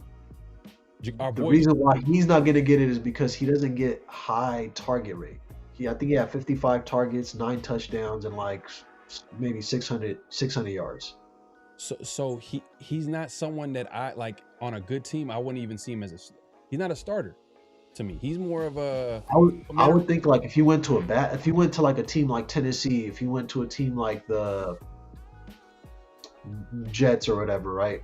He would get a lot more targets, and we've never seen that but what he has done in the small sample size on the San Francisco 49ers, it's like, I would just make this argument so I don't take away from what Juwan Jennings is as a player, because I think what you're saying, I understand. Like, he's a fringe 2-3 player, but like, let's state it like this, right? Two is He should have got the money that Brandon Ayuk got for his production. Not $30 million, but the reason why he's not being paid is because the Niners are just not interested in giving big bags like that on the back end of what they feel like was a player spitting in their face. But that's just how I see it. You know what I'm saying? But Juwan Jennings is it's the misfortune of being a free agent in the wrong offseason. Didn't Brandon Ayuk get like 1,000 yards with the 49ers? Yeah, but if you look at the number, only one time, I think. Yeah, but what did Jennings do? I would say Jennings is more of an elite red zone option than Brandon Ayuk. Brandon Ayuk got a lot of drops. If you really go back to it, he got a lot of drops in a lot of situations where the toughness doesn't come out on screen like that. I'm not saying he's a terrible player. He's playing in the NFL. Like, you know what I mean? I'm just putting the context. I'm just gonna put a little more context in comparison to the players that play in his position. I don't think he is a number 2 caliber option on the offense. Has he had to do that with the injuries that the 49ers have faced and the situation that the 49ers have on offense? And the Raiders had to, not the Raiders, but the 49ers had to make do with what they had. Yeah.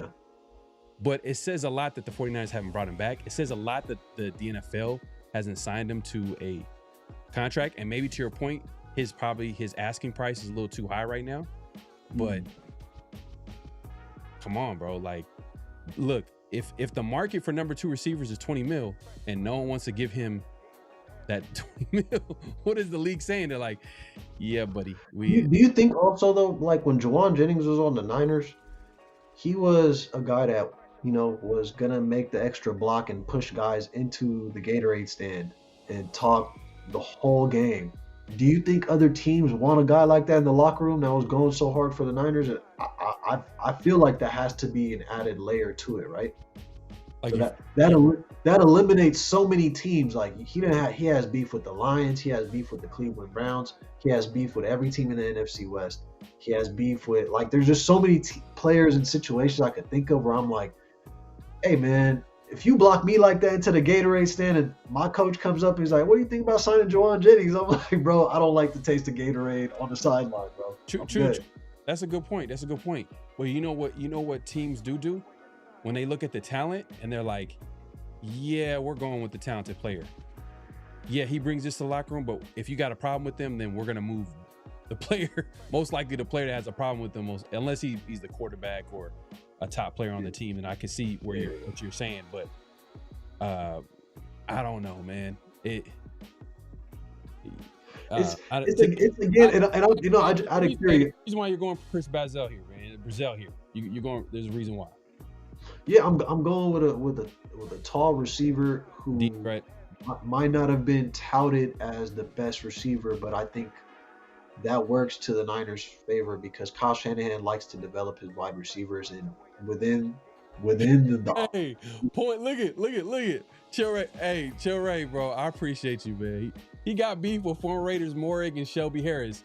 Who are these guys? These guys ain't like top players at their positions. They're not bad players, but they're not. You see what I'm saying? Like, oh wait, Morig was on the Panthers last year, right? He played for the Raiders. He played for the Raiders before he played for the Panthers. Yeah. So when he was on the Panthers, bro, like that was one of them situations where But again, I feel like that happened so much during the season. So like there is some truth to what you said about like it's obviously one because when you talk a number 2 receiver, right? The wide receiver that comes in my head is, and he's made arguments for being a number 1, but it's George Pickens.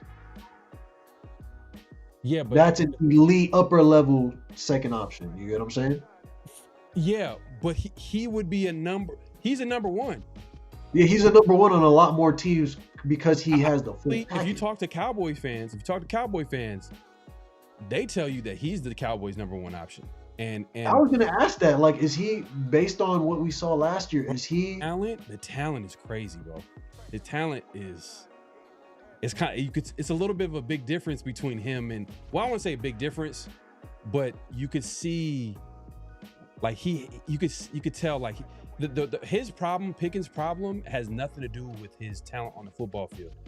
It's more so it's like between the ears. Like he just sometimes Pickens has, you know, like for Jawan Jennings 600 yards, Pickens has 1,400 yards, but he has 6 touchdowns where Jawan Jennings has 9 touchdowns. So it's, you know, it's just all different metrics, but when you put it all together and it's an eye test, like who could beat the man coverage, who could beat different zones, who can get just the spectacular hands. Like, I don't think of Jawan Jennings as that guy. I think of him as a football player. So he's got to be humble, but yeah, for the Niners, that's what they got to get rid of in that wide receiver room, that entitlement. Well, nobody's producing in that room like a number one wide receiver, to be quite frank, since Michael Crabtree. And that's what that's what Jawan Jennings is. He's replaceable. He's replaceable. Yeah, without a doubt. That's what it is. Can he still play? Yeah, but he's just replaceable. He's not a guy that like the Raiders. At $5 million, he could play. At 20, I don't think so. Yeah. But even for the Raiders, they got a guy that they drafted in the second round that probably would play his spot, a big slot. You know what I mean? Like and Jack Besh, who they're still trying to see what they have in there. So it wouldn't make sense to bring in a guy that's kind of similar skill set. You know what I mean? So it is what it is. But let me go ahead and make this pick. Chris Brazell. Welcome to the Niners, Chris Brazell, man. We need that big body receiver in the building. Hey, man, early on, I was in on Brazell, but it's just Tennessee scares me, man. Them receivers, we got a receiver from Tennessee last year. And so far right now, it doesn't look too good. Boy scarred you, man. It's not even just him, man. It's a few receivers from Tennessee that come from that offense, and they just, man, it's been, I guess, a big jump for them to come to the NFL. And yo, after you make this pick, bro, can you just show me what picks I got left too? Yes, sir. Actually, I can show you right now. I think I only got 1/4 left, maybe. I might have traded it, bro. Yeah, no, you got 133, and I think 138.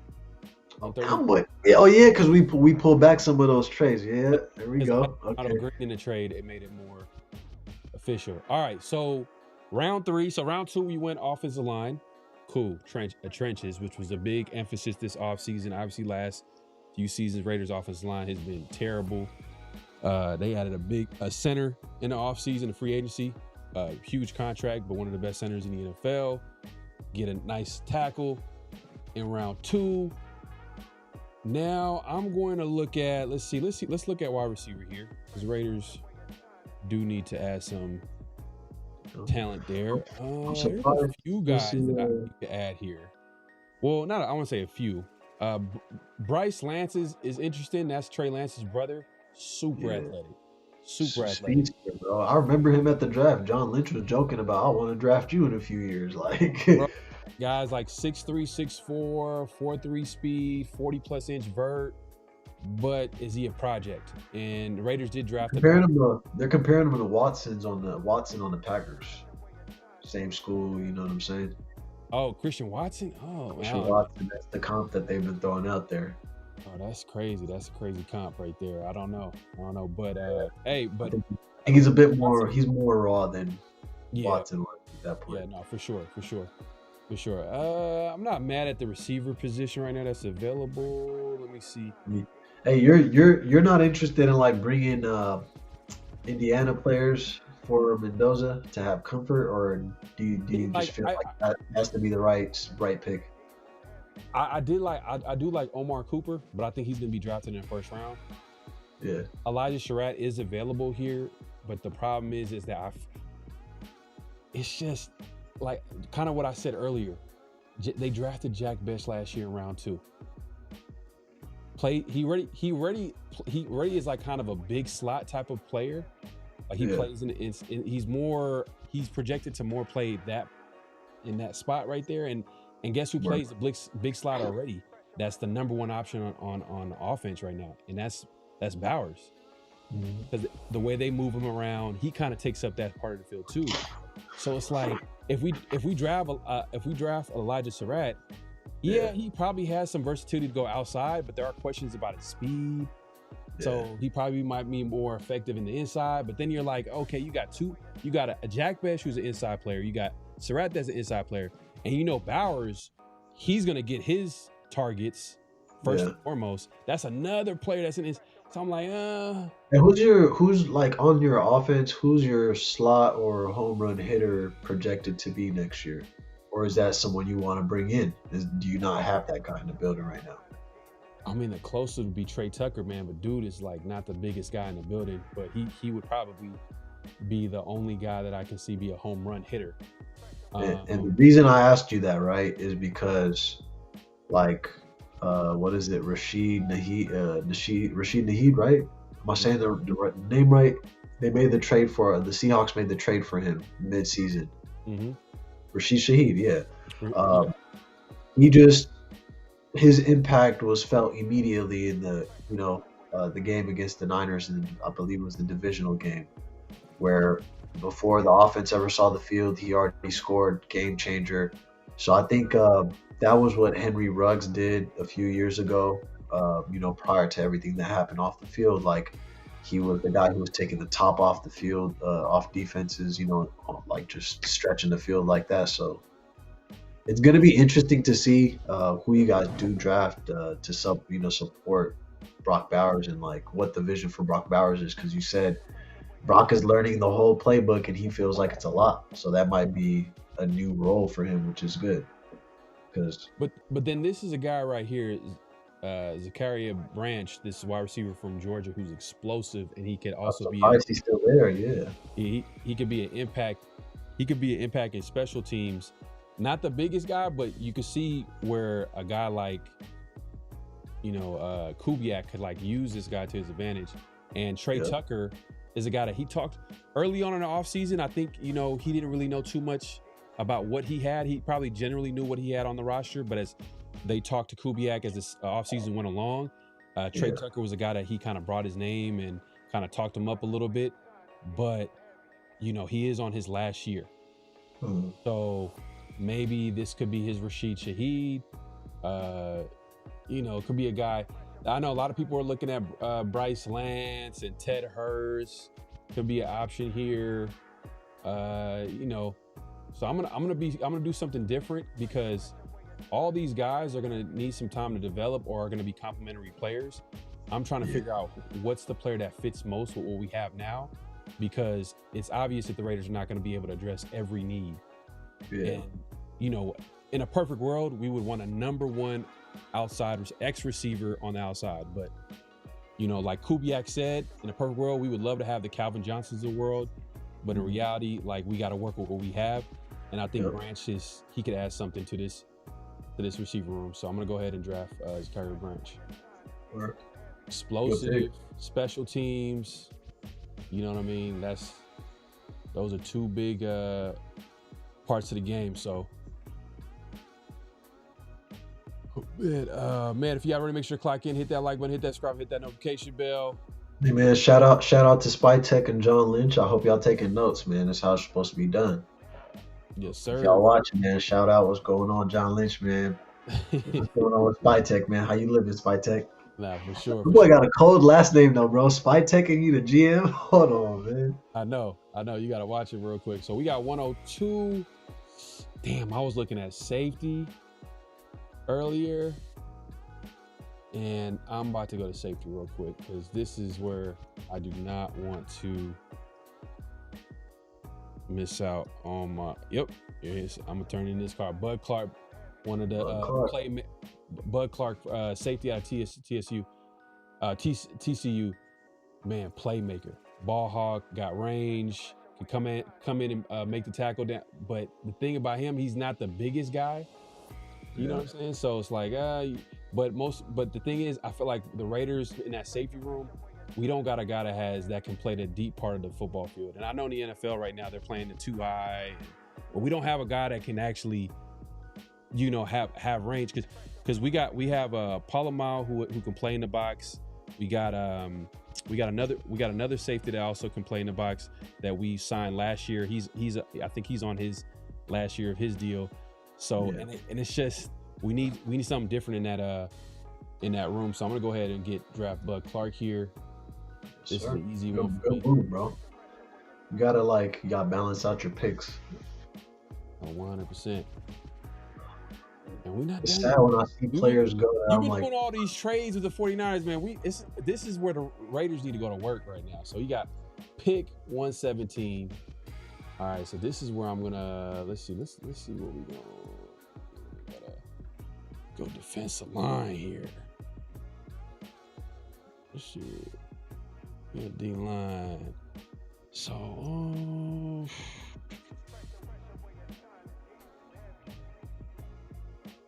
there's some good quality there. Yeah, do I have another? I think I have another pick. But do I want to wait that long? Nah, I don't want to wait that long. Right after me on that next selection. Yeah. Do want to go trenches here because I think we do need like a nose tackle kind of guy that can like stop the run. Let me see, tight end.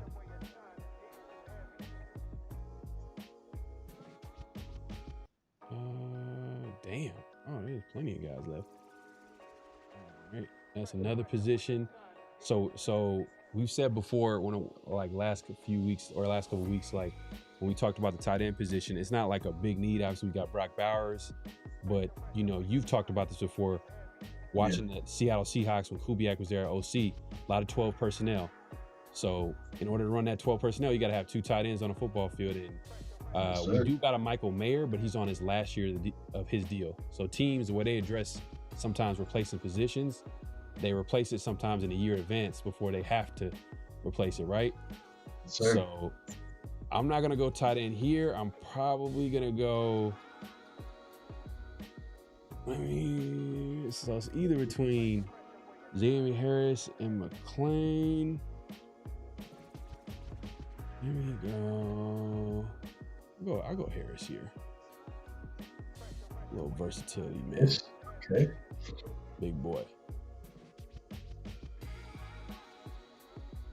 So part of me is like looking at the draft board too to see what's gonna be available. But there's been some good picks, bro. Yeah. Okay, Carson Beck off the board. All right, 49ers on the clock. I should have traded ahead of you just to make these. It's the Raider way. It only sounds right. But, bro, can you do me a favor? Show me the linebackers real quick. Yeah, no, I got you. Linebackers.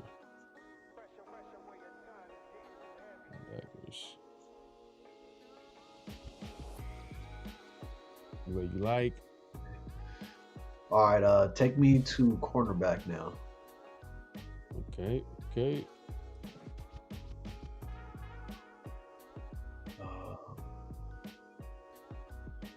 I don't see a name that I want. All right. Let's go. Yeah, let's go to inside, outside linebacker.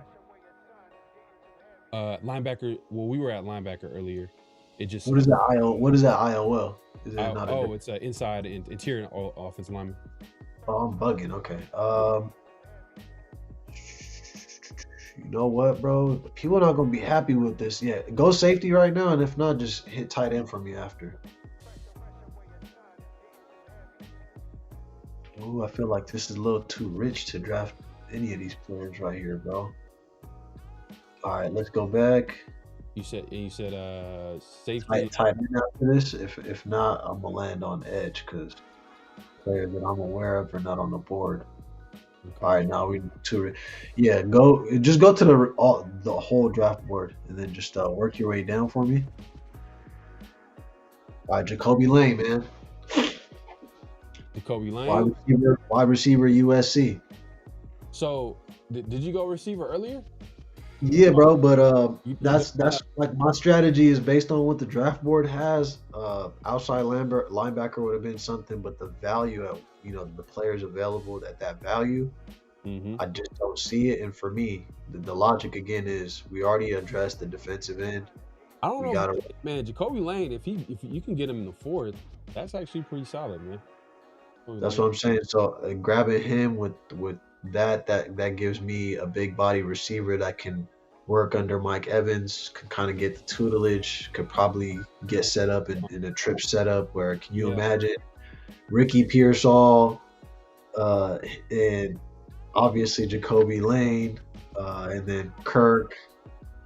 So I like giving your quarterback who's going to start making his big money, giving him weapons, because I'll never understand what the Niners' end goal is if they don't give Brock Purdy more weapons who can grow with him over time. Yeah. So yeah, man, I'm confident in that decision for the simple fact that besides Mekhi Lemon, he was in that drill where they run across the field and they're catching passes coming in. He was just so swift. He stayed in a straight line. But I think his biggest skill set is going to be able to find the spaces in between coverages and obviously using his size. So yeah, man, let's go, because in a few picks we'll take care of the defensive deficiency. But I think Jacoby Lane right here, come on up to Northern California, man. You're a San Francisco 49er. Nah, hey man, I ain't mad at it. Especially because when I watched the Niners play a few times last season, it felt like I don't know. It felt like the players on offense struggled to get open. Yeah, there's no explosiveness or creativity to get there. Yeah, like I know they got one of the best offensive-minded coaches in the NFL, Kyle Shanahan. But hey, at the end of the day, it's a talent league, man.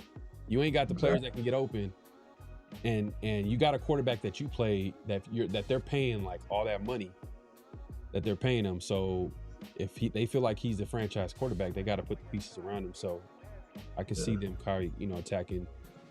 And a lot of people are going to be like, why would you do that? You signed Christian Kirk and you signed Mike Evans. But my thing is, Christian Kirk is on a 1-year deal. And if he gets injured or if Ricky Pearsall has a similar type of season to last year, having 2 rookie wide receivers on the roster pretty much can give us the production of what a Ricky Pearsall is, I would like to think.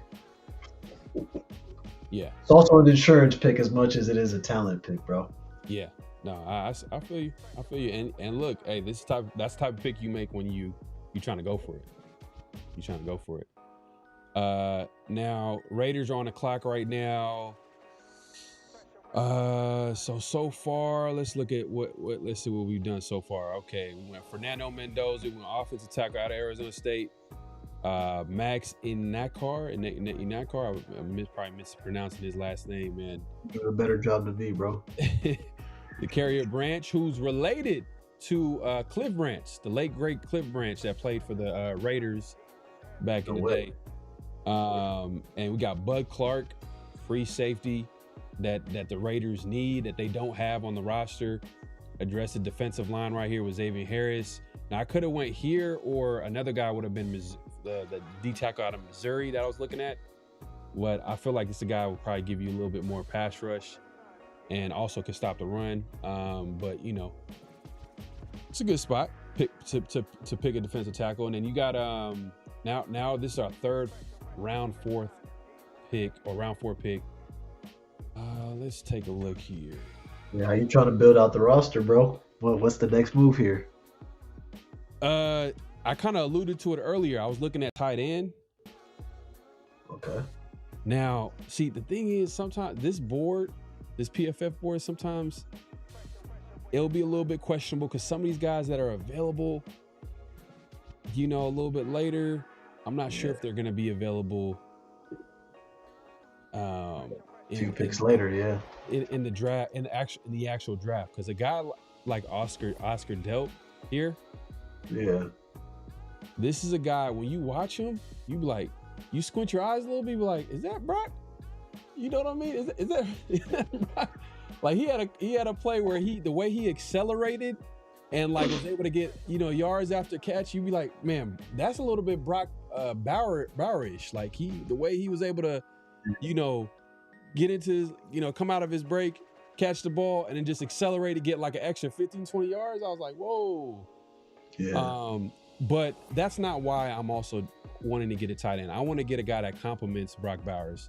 And that's a guy that can actually block it, like an inline tight end that you can block while you kind of move around. Brock Bowers is your movable chess piece because he's just a mismatch in the pass game. But if you're going to play that 12 personnel, like you mentioned before with Kubiak, which he did a ton with Seattle this past season, then we gotta have a guy. We need a guy that complements Bowers where you could have him block, but then every now and then you have him go out for a pass. Now Oscar Delp, I think he might go earlier because I think he has a lot more. He has potential to be actually a receiving threat as well as a guy that can block as well. Another guy that I thought was gonna be here was out of Ohio State. There was there's two tight ends at Ohio State that are pretty good, but one for two different reasons. One is a great blocker, and the other is a great receiver. Man, I know it says 200 here, but I don't think this is real, bro. I think Delp would be. It's also based on, like, I think positional need for other teams as well. So sometimes players do fall victim to just how the draft board plays out, Yeah.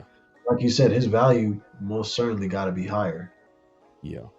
Like Klein is an interesting guy. He's more of a traitsy guy. He's another guy I looked at, but then like looking at Delp, like as the more you kind of watch some of these guys, you're like, man, I kind of, at first I had Klein here. I would have made the pick with Klein, but now Oscar Delp might be the pick. Trying to look at some of the guys that might be available. Running back is a position that the Raiders, outside of Genty, we don't really have anybody. Do you want to have a running back by committee? Well, I'm surprised Nick Singleton's still cool. The thing about Singleton, he ain't got no vision. He has everything. Like athletics, like from the athletic standpoint, like the dude is like what? Legit like 6'1", 6'2", 220. I mean, they put him in so many different spots in the offense. And I mean, I'm only saying him because I just know the type of profile that he brings. It's like a running back, Debo slot type of player, which could be like a gadget. He's a very good gadget running back who can give you spells. But I think it's too soon. Like that makes Ashton Genty maybe a little nervous in a bad way too, not necessarily a good way. Yeah. So right now I'm looking at running back and I'm looking at tight end. So the thing is the next Raiders pick. I know we're gonna be done after this, but the next Raiders. Oh man, we're not doing a full 7. That's right. Yeah. I think your last pick was 130. Do you have another pick? I think you might have another pick. 138. Yeah, I think I have 138 if I remember correctly. Yeah. So the Raiders' next pick would be 179. So it'd be like 40, 50 picks later that they would make a pick. And I'm like, man. Which one's more of a need? Yeah. There's probably going to be run on running backs by the time the Raiders pick in round 5. So sometimes you got to be a little strategic. Like, should I just grab my guy right here at running back and then just probably? Don't you think the tight ends will probably be there if they're still? You know what I'm saying? Well, according to this big board, I'm sure Oscar Delp will be available. But in real life, like I would want the Raiders probably to get Delp earlier, just because I think Delp would be a better prospect than because this running back class. Do you think it's good? I don't really think it's that good. I wouldn't say. I mean, it's top heavy. Because it's this entire draft has athletes though, so that's why I'm like, whatever I think reports and things that came out, what the combine and the pro days proved to us is all these guys are athletes. So now it's system fit and mindset, character, and which players can perform as fast as possible. So for me, I would in the Raiders position. I have no horse in the race, but the Raiders will be better served trying to develop the young talent that they brought in. And Brock Bowers probably needs some support. But that's why the decision is so hard, because both things, strengthen your team, really.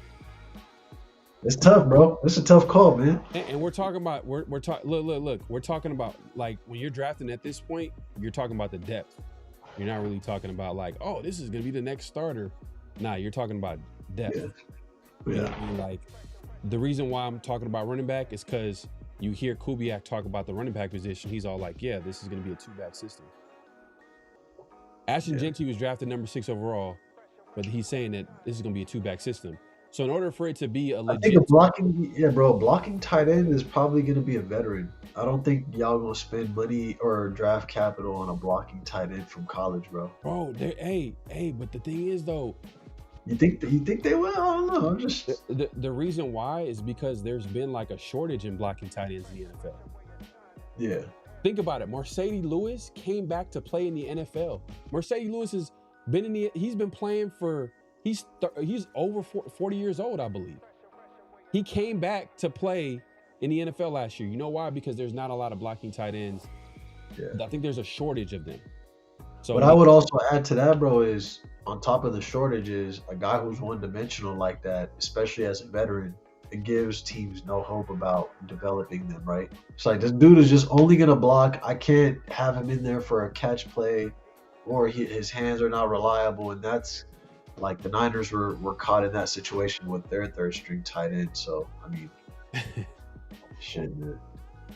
Kubiak's scheme is 2-back. You need a good second back, and our second back is Dylan Lobby, dude. Yeah, that's disgusting. It's disgusting. So in reality, like I would say, do you want a scat back, like, or do you want a back, like, what type of back, like, because that's also. It would most likely be like it's gonna be between Emmett Johnson or Nicholas Singleton for me. Yeah.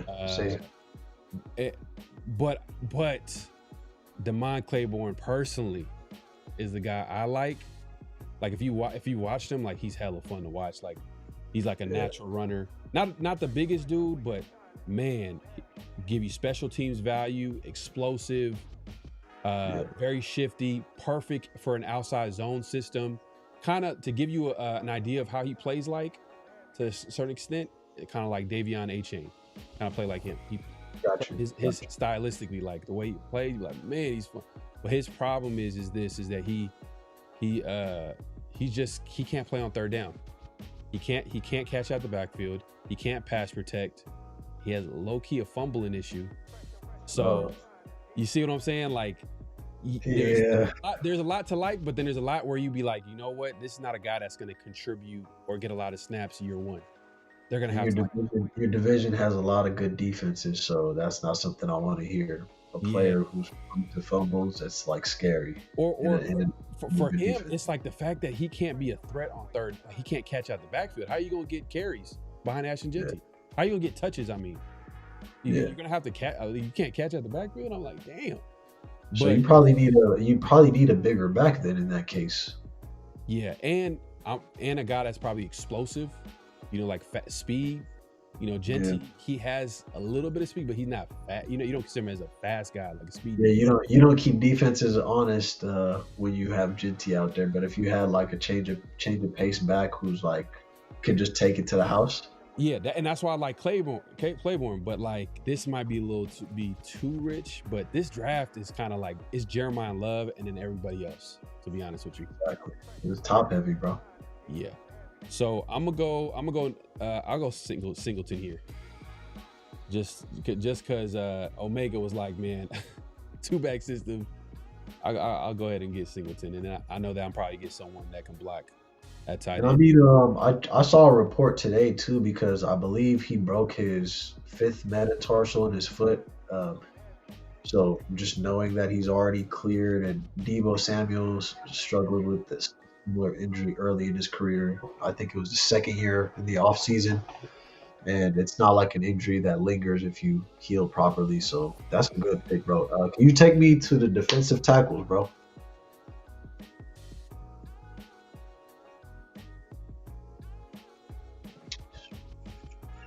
Go down real quick. Zane Durant, I like him, man. Super athletic.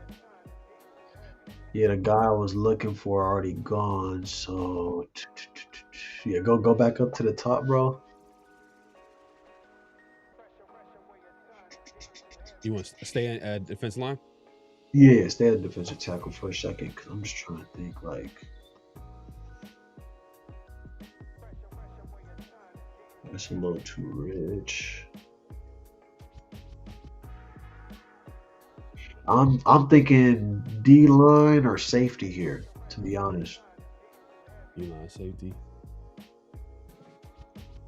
because I think the skill positions is where the Niners really needed to shore up themselves. I've heard some good things about Taff. Go down real quick. See who that player. Okay. What kind of Let me safety? do Lorenzo Styles Jr., bro. Or no, hold on. That might- What kind of safety? Well, I mean, More. I'm more so with this pick, bro. I'm more so thinking like we need strength, and we need somebody who's going to be able to step in and play. But I want somebody that's coming from a good program. Like SEC type. All right. That's why I was looking at Styles Jr. at linebacker, like that, or I'm sorry, at safety. Who's backing up Christian McCaffrey? We drafted a dude from Oregon. He didn't really get a lot of playing time, Jordan James, but he started to play towards the tail end of the year, and a lot of reports have been saying he's looking like the guy who's gonna get the second reps. Hey, what's up with Garendo? Is he not good? Towards the end of the year, man, there was some fumbling issues, but I wouldn't say it was enough for him to not see the field. But it's just naturally one of those things. Like a lot of people here feel that Kyle Shanahan just lost trust in him. Right. And with the way that the division is set up, like Kyle Shanahan can't really gamble with players he doesn't trust. Yeah. He's got to go with the bread and butter. And like last year, yeah, that's a good concern of yours. Like McCaffrey can't do what he did last year. That production and the amount of touches that he had is not something you can replicate and expect him to come out, with no injuries. So, yeah, man, get me into safety, bro, and I got a pick that I like.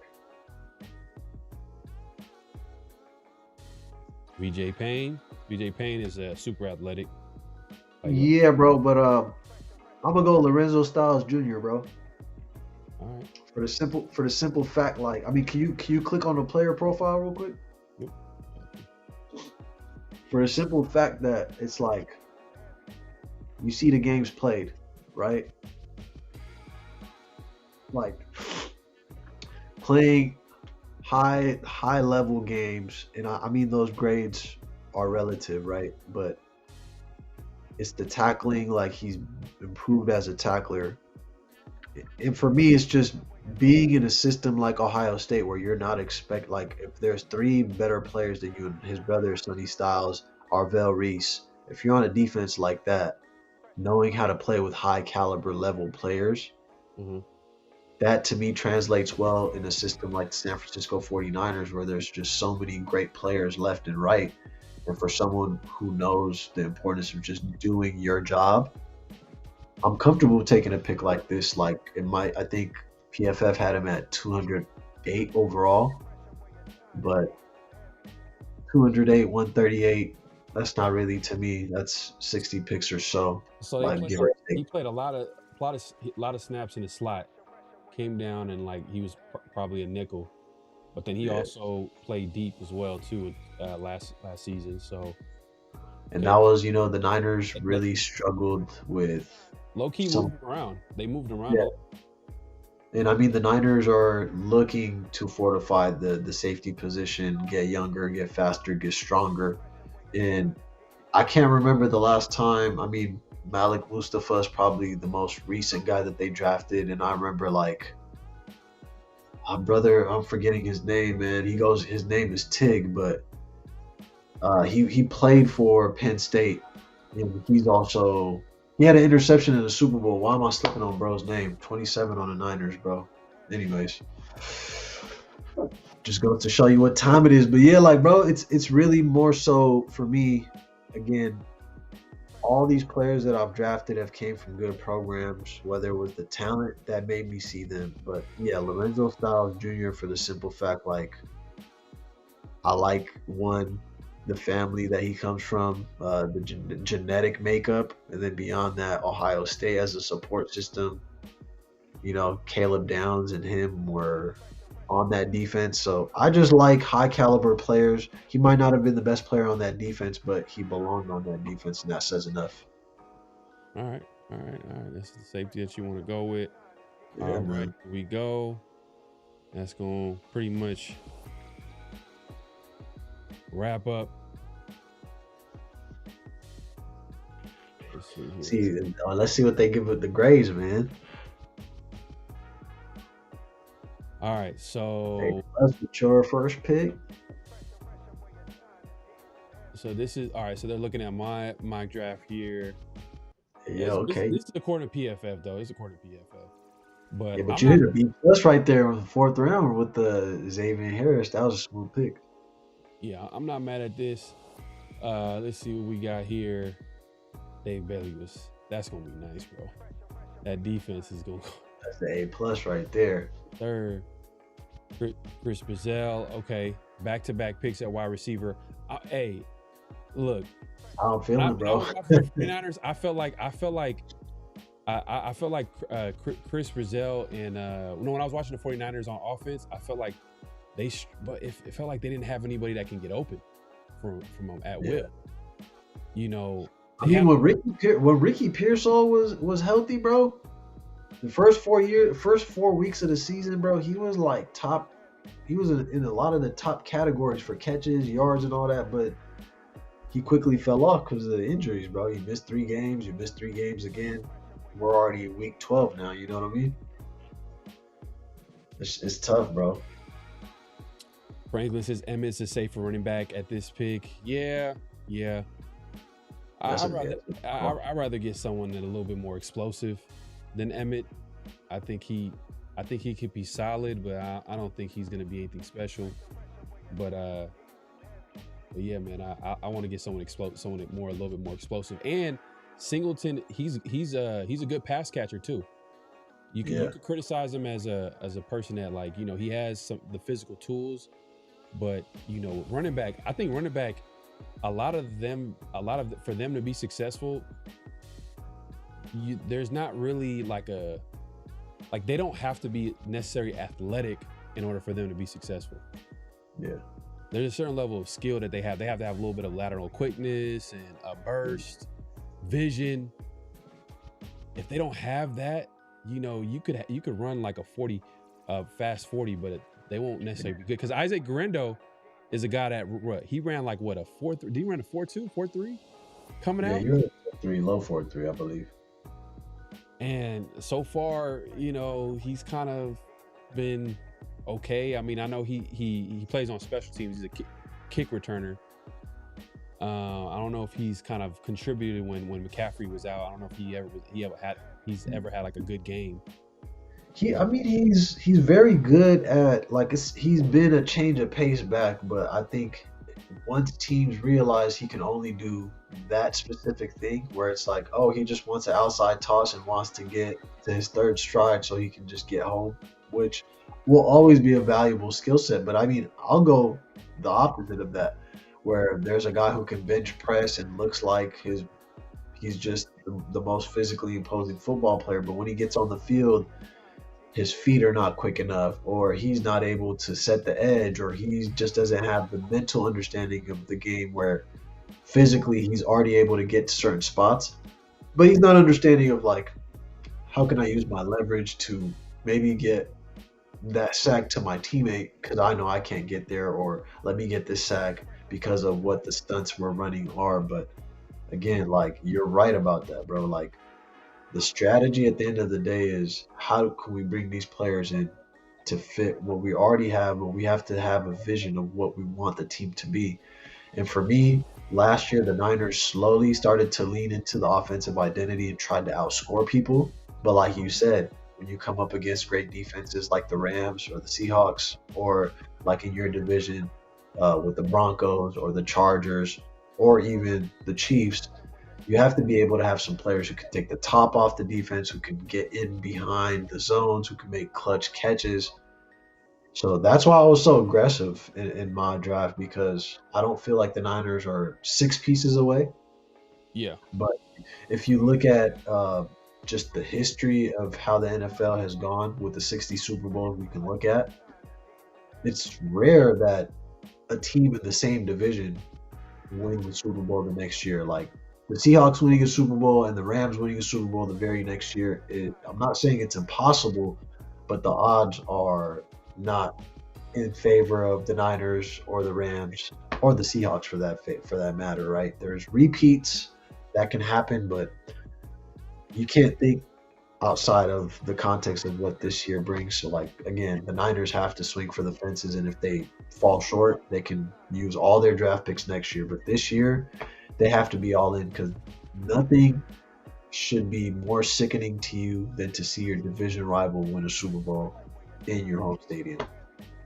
So no, and it's funny that you had that approach to your draft, is that you were super aggressive because you wanted to like capitalize on a closing window, Super Bowl window for the Niners. Some say it might be closed already. Some say there might be a little bit of a chance that they could make a run next year, but they would have to be super aggressive and like, you know, like you were in the draft and maybe addressing some of the needs. For the Raiders, they're not going to be able to address all their needs. And I know someone earlier was like backup tight end.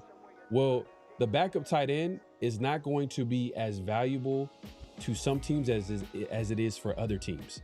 Meaning that like Kubiak, he's going to want to run the football. The Raiders' identity on offense, you could tell, is going to be geared towards running the football, especially when you got a young QB coming in like Mendoza. And you think about what Kubiak has done with the Seattle Seahawks and how he was able to like kind of have a balanced approach, but kind of based off, you know, running the football, play action, and creating explosive plays that way. But they did that in different formations, like 12 personnel. Okay, you got Brock Bowers, right? You got Brock Bowers. That is a great weapon to have, especially at tight end. Now imagine if you add a player that complements his skill set. Yep. A blocking tight end, you might be like, oh, well, blocking tight end.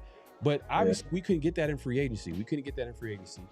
I was telling you, like, if you think about it, a lot of these teams that when they be going after some of these tight ends, they kind of go after these move tight ends, these guys that like you can split out wide, that can catch, but they can't block for nothing.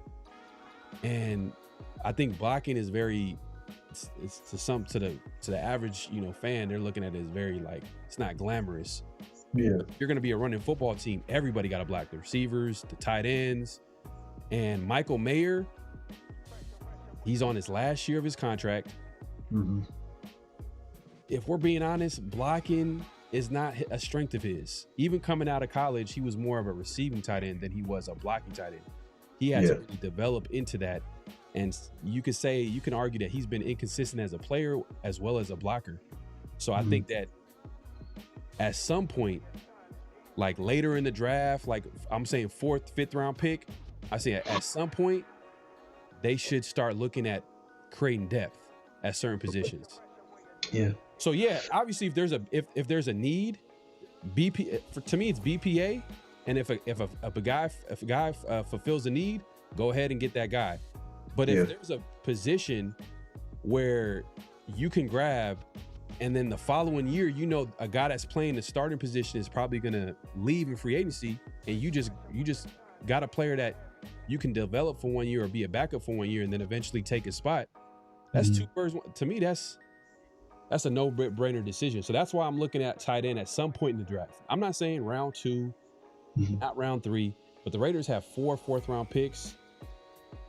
Between rounds 4 to 6, that's the area that they could probably most likely grab a guy and, you know, possibly kind of add to that position group. But we'll see. I mean, the thing that you said too earlier about like, we have all these picks and we're not going to hit on all of them, but we have to be forward thinking. Like, a guy could be leaving next year, so I don't want to wait till next year to get his replacement. Get the guy in the building now. develop him as needed, and if he's capable or if he's not, we can think about his replacement in the next draft. But at this very moment, you need to have all your depth pieces added, and you need to develop the core. And sometimes guys will get drafted and be with a team for 5 years, but they're not the most productive player. But the things that they do in the locker room, they keep everyone together. And that's where I think the Raiders have been missing with the draft, because you draft players in the NFL, there's talent, but beyond the talent, what are players doing to build the culture and to reestablish, what I consider to be one of the more storied franchises of the NFL? There's been some things that have happened that have taken the team away from that. But if you talk to somebody in 1995 and you told them the Raiders in 2025 would be where they're at, it'd be hard for them to believe that, right?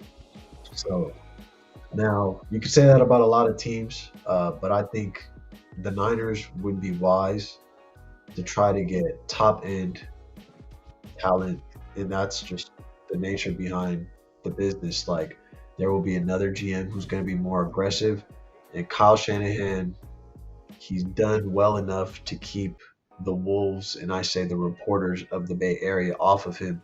But there's been murmurs like Kyle Shanahan's been a coach for 10 years, no Super Bowl to show for it, and it's very disingenuous, because I think I've never heard of any offensive coordinator.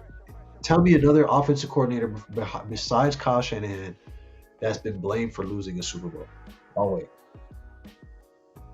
Like an offensive-minded coach, you mean? Offensive head coach? Like an offensive coordinator for any Super Bowl winner that's been blamed more than the head coach for the play calls that he had. Like, because the 28-3 loss that Atlanta suffered, Kyle Shanahan was not the head coach of that team. So, you get what I'm saying? That's like saying the Patriots lost the Super Bowl because of their offensive coordinator. It's true. Yeah, I think it's crazy. I think it's crazy that they're. But that's the Bay Area media for you. They're gonna. I don't think that's Bay Area, because a lot of Atlanta Falcons fans also feel that way. They're like, he stopped running the ball and did it. And I'm just sitting here like, do you realize that's one of the greatest Super Bowl comebacks in NFL history? And how can you? There's so many plays that happen where I'm like, why did the defensive coordinator get some blame for that? Because Julian Edelman came up with some catches. Right. X, Y, Z. There's so many ways to lay blame on people, but again, this is what comes with the position, and like Kyle Shanahan understands that best. But when you benefit from nepotism like he has, I feel like it's the easiest way to criticize what he hasn't been able to do. But I'd like to ask what he has done. And when you contextualize it that way, he lost to Andy Reid and Patrick Mahomes in two great Super Bowls where he had leads. So now if you say he needs to work on lead management, that's one thing. But like Clint Kubiak is going to be under that same microscope because of who his dad is, right? And he's going to be facing elite coaches for the division that he's in. So that's something, I'm just sharing with you because I think that's something, if the Raiders do find success, that will be a conversation that comes down the line, because they're going to be like, oh, they started losing again? Well, is he capable? And then the narratives start from there. And I'm like, it's weird. It's weird. It's like, but 49, look, I'm going to be honest. Y'all have first world problems, if anything. Because the media is complaining, but they're complaining about losing in the Super Bowl and not having a Super Bowl ring in the 10 years that he's been the head coach. But he's made multiple deep playoff runs, so when you replace a Kyle Shanahan, what are you actually saying as an organization? Who is coming in to do what he's done? Like how many coaches have gone that under Kyle Shanahan's coaching tree are in the NFL right now, head coaches? So that Kyle Shanahan's impact is not just as a head coach, but it's around the league. He has there. I wouldn't get rid of a Kyle Shanahan. I think the criticism is there because like they're looking for something to talk about and to criticize. And I obviously, that you guys haven't he hasn't won a Super Bowl yet, but it's kind of like Andy Reid. Like it feels inevitable. Yeah, it felt like Andy Reid, all the years where he was with Philadelphia, he made deep playoff runs with the Eagles, was one of the best offensive-minded coaches in the NFL, didn't win the big one, went to the Super Bowl with the Eagles, with T.O., and we all remember what happened, and they ended up losing against the Patriots, and yada, yada, yada. And, you know, he goes to the Chiefs early on, like, he was able to turn them around, and then until he got his guy at quarterback, and then boom, the rest is history. That when he found that, because that one thing I'll say about the NFL, what makes it very intriguing, it's very hard to win. It's like think about it, like you got man, you're the best, bro.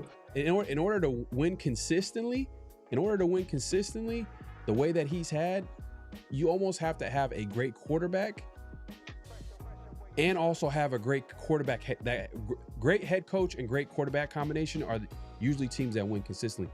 Now for Shanahan to do that, and he hasn't really had that. That's what makes it so impressive. Like, we're being honest. Like Purdy, I think he's solid. I think he's good. Maybe top 15. You know what I mean? Like, you could say that he. I mean, you know why I'm going so hard on this issue is because I just feel like it's been a narrative that's been running for too long, and I don't see anybody checking it. Like, for the simple fact of this is an objective football conversation we're having, right? And I think the same way that those unfair narratives are placed on Kyle Shanahan, it's the same way that Brock Purdy is spoken on as if he's like a third string quarterback on a bottom 10 team in the NFL.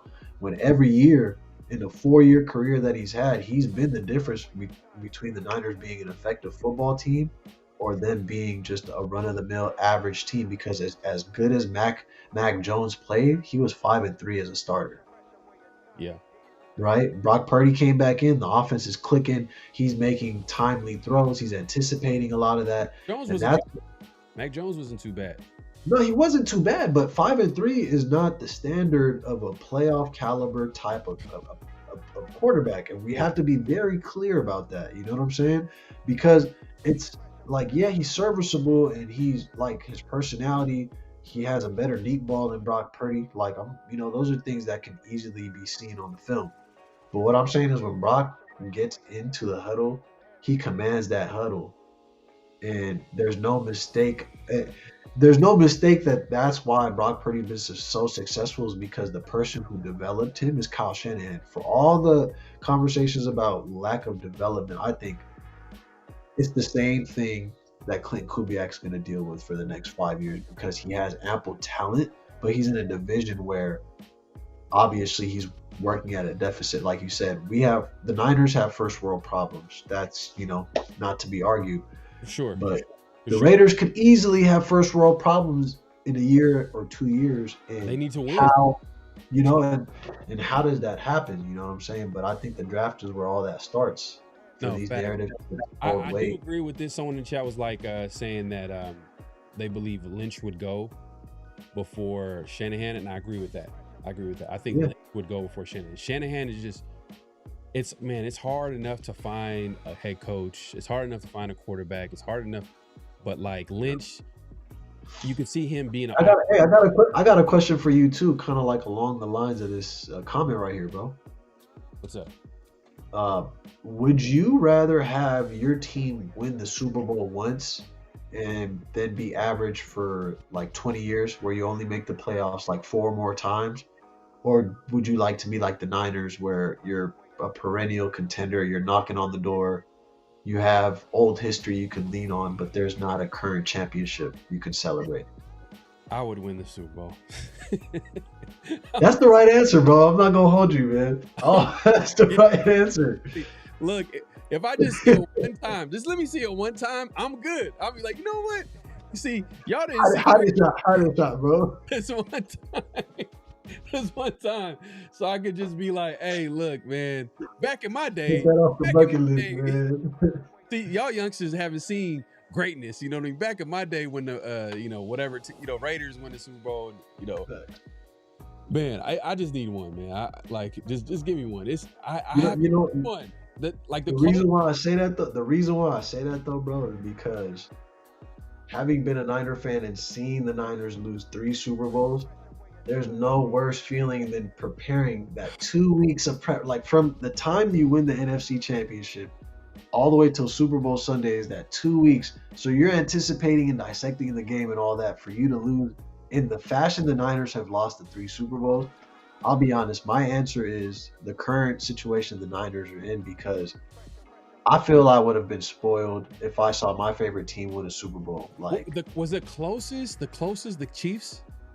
over there, the most recent one, 23. What was that? They No, lost. no, the They lost the by 3 closest in one that they overtime. could have won was it the Chiefs game? That was 2019. Yeah. I'm talking about with Jimmy G. Was it Jimmy G? Yeah, that was 2019. Yeah. Yeah, 2019. Because I remember they were up. I remember Yeah, they were up. They were up 10, bro. They were up 10. It was in the third quarter, I think. It was Yeah, they were up 10, and they had possess, but they just couldn't get those stops, like that big throw to what's it called? Patrick Mahomes almost got sacked by DeForest Buckner, and then he found Tyreek Hill for that like 40-some yard bomb, and that just changed the whole game, bro.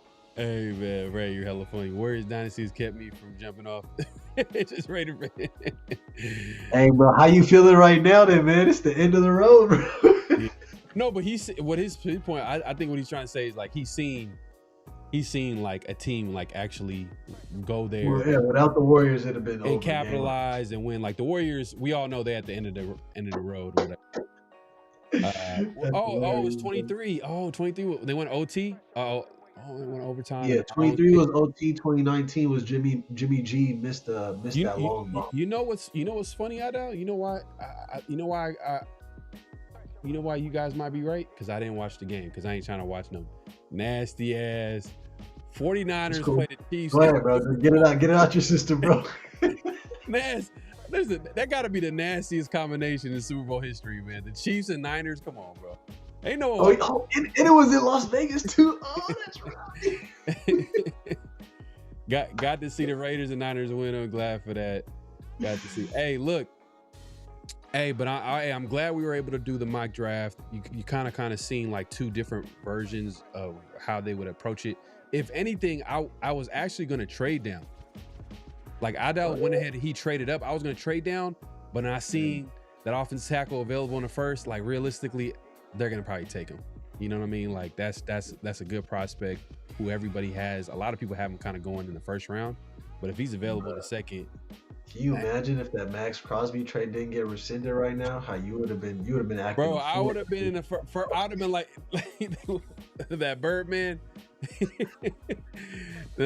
Pick 14, that would have been, man, that could have been a lot of different possibilities. It could have been the top. Yeah, no doubt. It could have been that guard out of Penn State. It could have been top wide receiver on the board. It could have been a lot of different. A trade down in that situation too could have been real lucrative. For sure. It could have been a lot of different situations. Yeah. And last year, the Raiders, when they got into the second round, they traded down twice.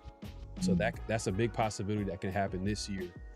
Especially because you can see they're trying to see if they can capitalize and get in some good picks in the top 100. I think they picked up. Bro. I was gonna ask you this, bro, because I think the next time we get together and talk football and whatever, we'll probably know the picks and we'll have some more movement in free agency. So my question to you, bro, because I know we're winding down here, but I just didn't want to forget, bro. Where do you want the Niners playing the Raiders in the season if you had your choice? Would you want that earlier in the season? Would you want it like middle of the season so that like Mendoza's a better quarterback at that point, or would you like it later in the season? Because that's when the Niners and Raiders usually play, around New Year's. Probably earlier in the season. Element of surprise, huh? Yeah, earlier in the season, man.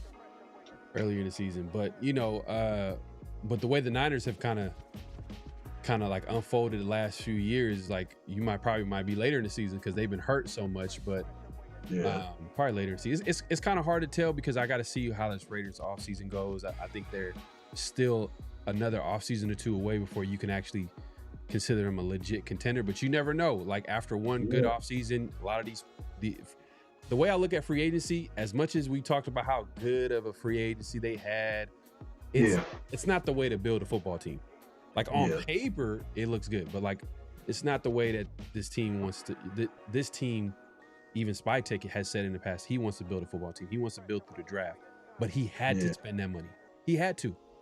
It was like there's a rule every 3 years, or average of 3 years, you have to spend at least 90% of the cap. The Raiders were well below that, so they had to aggressively spend that money. And you got to think, they probably didn't give up too crazy deals. A lot of the deals I saw were like in the 2-3 year range. Yeah. And you got to think about who needs to get paid in the future, right? Yeah. No, keeping all that in mind, and you're bringing in a potential future franchise quarterback, so that money will be off the books by the time like Mendoza, Bowers, and everyone needs to be re-upped. So chill races early in the season when they're most healthy. Okay, all right, hey man, that's. But hey, look, man, a week from today, man, it'll be the first round. The Raiders gonna make the #1 pick. It's gonna be Mendoza. Obviously, it's gonna be the second round of the following days. After that, it's gonna be all the rest of the draft. Make sure to tune in. We'll be back here next week. My guy Adal Usman NFL, man, appreciate you coming through, man, and holding it down. Guest host, man, coming through. Make sure to follow all social media, as well as subscribe to his YouTube channel. The guy knows his stuff. And hey, man, he's willing to share his knowledge, his information, and definitely chop it up with him on his social media platforms, including YouTube. You building up, you're on YouTube as well? Yes, sir, bro. So I got my Adal Osman NFL, but 49th and 6th is the Niner page. But a lot of what I'll be doing on that channel is just trying to get, just touch back with the older generation of 49er players, because I think the Bay Area is changing, and with the Raiders no longer there, even as someone who supports the Niners side or covers the Niners side, it is something that I miss, the nostalgia of it all, like just knowing the Raiders were there once. And so I'm excited about this year just for the simple fact. So yeah, man, just follow along, and I appreciate you for always lending me your platform and your time, and the conversations are always dope, bro. Nah, man, I appreciate you for coming through, man. It's funny too. I be running into random Raider fans, and they tell me like crazy stories of how they, they grew up in the Bay Area, and they either they've indirectly met Raider players. I'm talking about like old school Raider. I'm talking about like Kenny just living life normal. John Madden, all these guys like Al. These guys were in the Bay Area. It's crazy to think that like. Man, the amount of stories. Hopefully, we'll be able to get some people on this. This show is called Around the Shield, so we want to bring people all over the nation and all from all sports, all different teams representing. Because usually, this is the show that we bring people from different teams representing teams. So obviously, I doubt he represents the 49ers, but man, we appreciate him coming through, and hopefully, we'll have you on soon too as well. Yeah, man. You put me on notice a few players that I did not have on my board. I might have to call John Lynch real quick, like, hey, you know what I'm saying? Yes, sir, man. Yeah, Bud Clark, man, that's one of my that was like one of my favorite picks. Branch was a guy that I haven't been drafted in my mock drafts, but he was a guy that like I could see them. He fits the bill. Because a lot of like the way sometimes the way we kind of look at things is more like we're drafted, like fans, they'll think of that from this perspective, like we need to starting this, we need to start in that. Yeah. After the first couple rounds, it's really about depth at that point. Yep. You see what I'm saying? And also you got to be realistic. When are these players ready to contribute? Most likely, a lot of these players are a year away, or 2 years away. And if that's the case, then how can they contribute? A Branch is a guy that can give you some special teams value, as well as, give that explosiveness value to the offense. But hey, man, we'll have plenty of time to have these conversations, man. Adal, man, appreciate you coming through. Give a shout out on where they can find you again before we head out. Adal Osman NFL, 49th and 6th, YouTube and IG for the most part. Catch y'all soon. Yes, sir, man. Yeah, hey, and follow me all over social media, PharoahNFL. Y'all see it on the screen. We'll be back here next week, my guy Severe on the 50-50 show. And then we might have an earlier edition of Around the Shield, being that the draft is on Thursday. So we'll see. We'll just stay tuned. Definitely subscribe, hit the notification bell. We appreciate everybody coming through, man. We'll see y'all soon, man. Peace. Peace.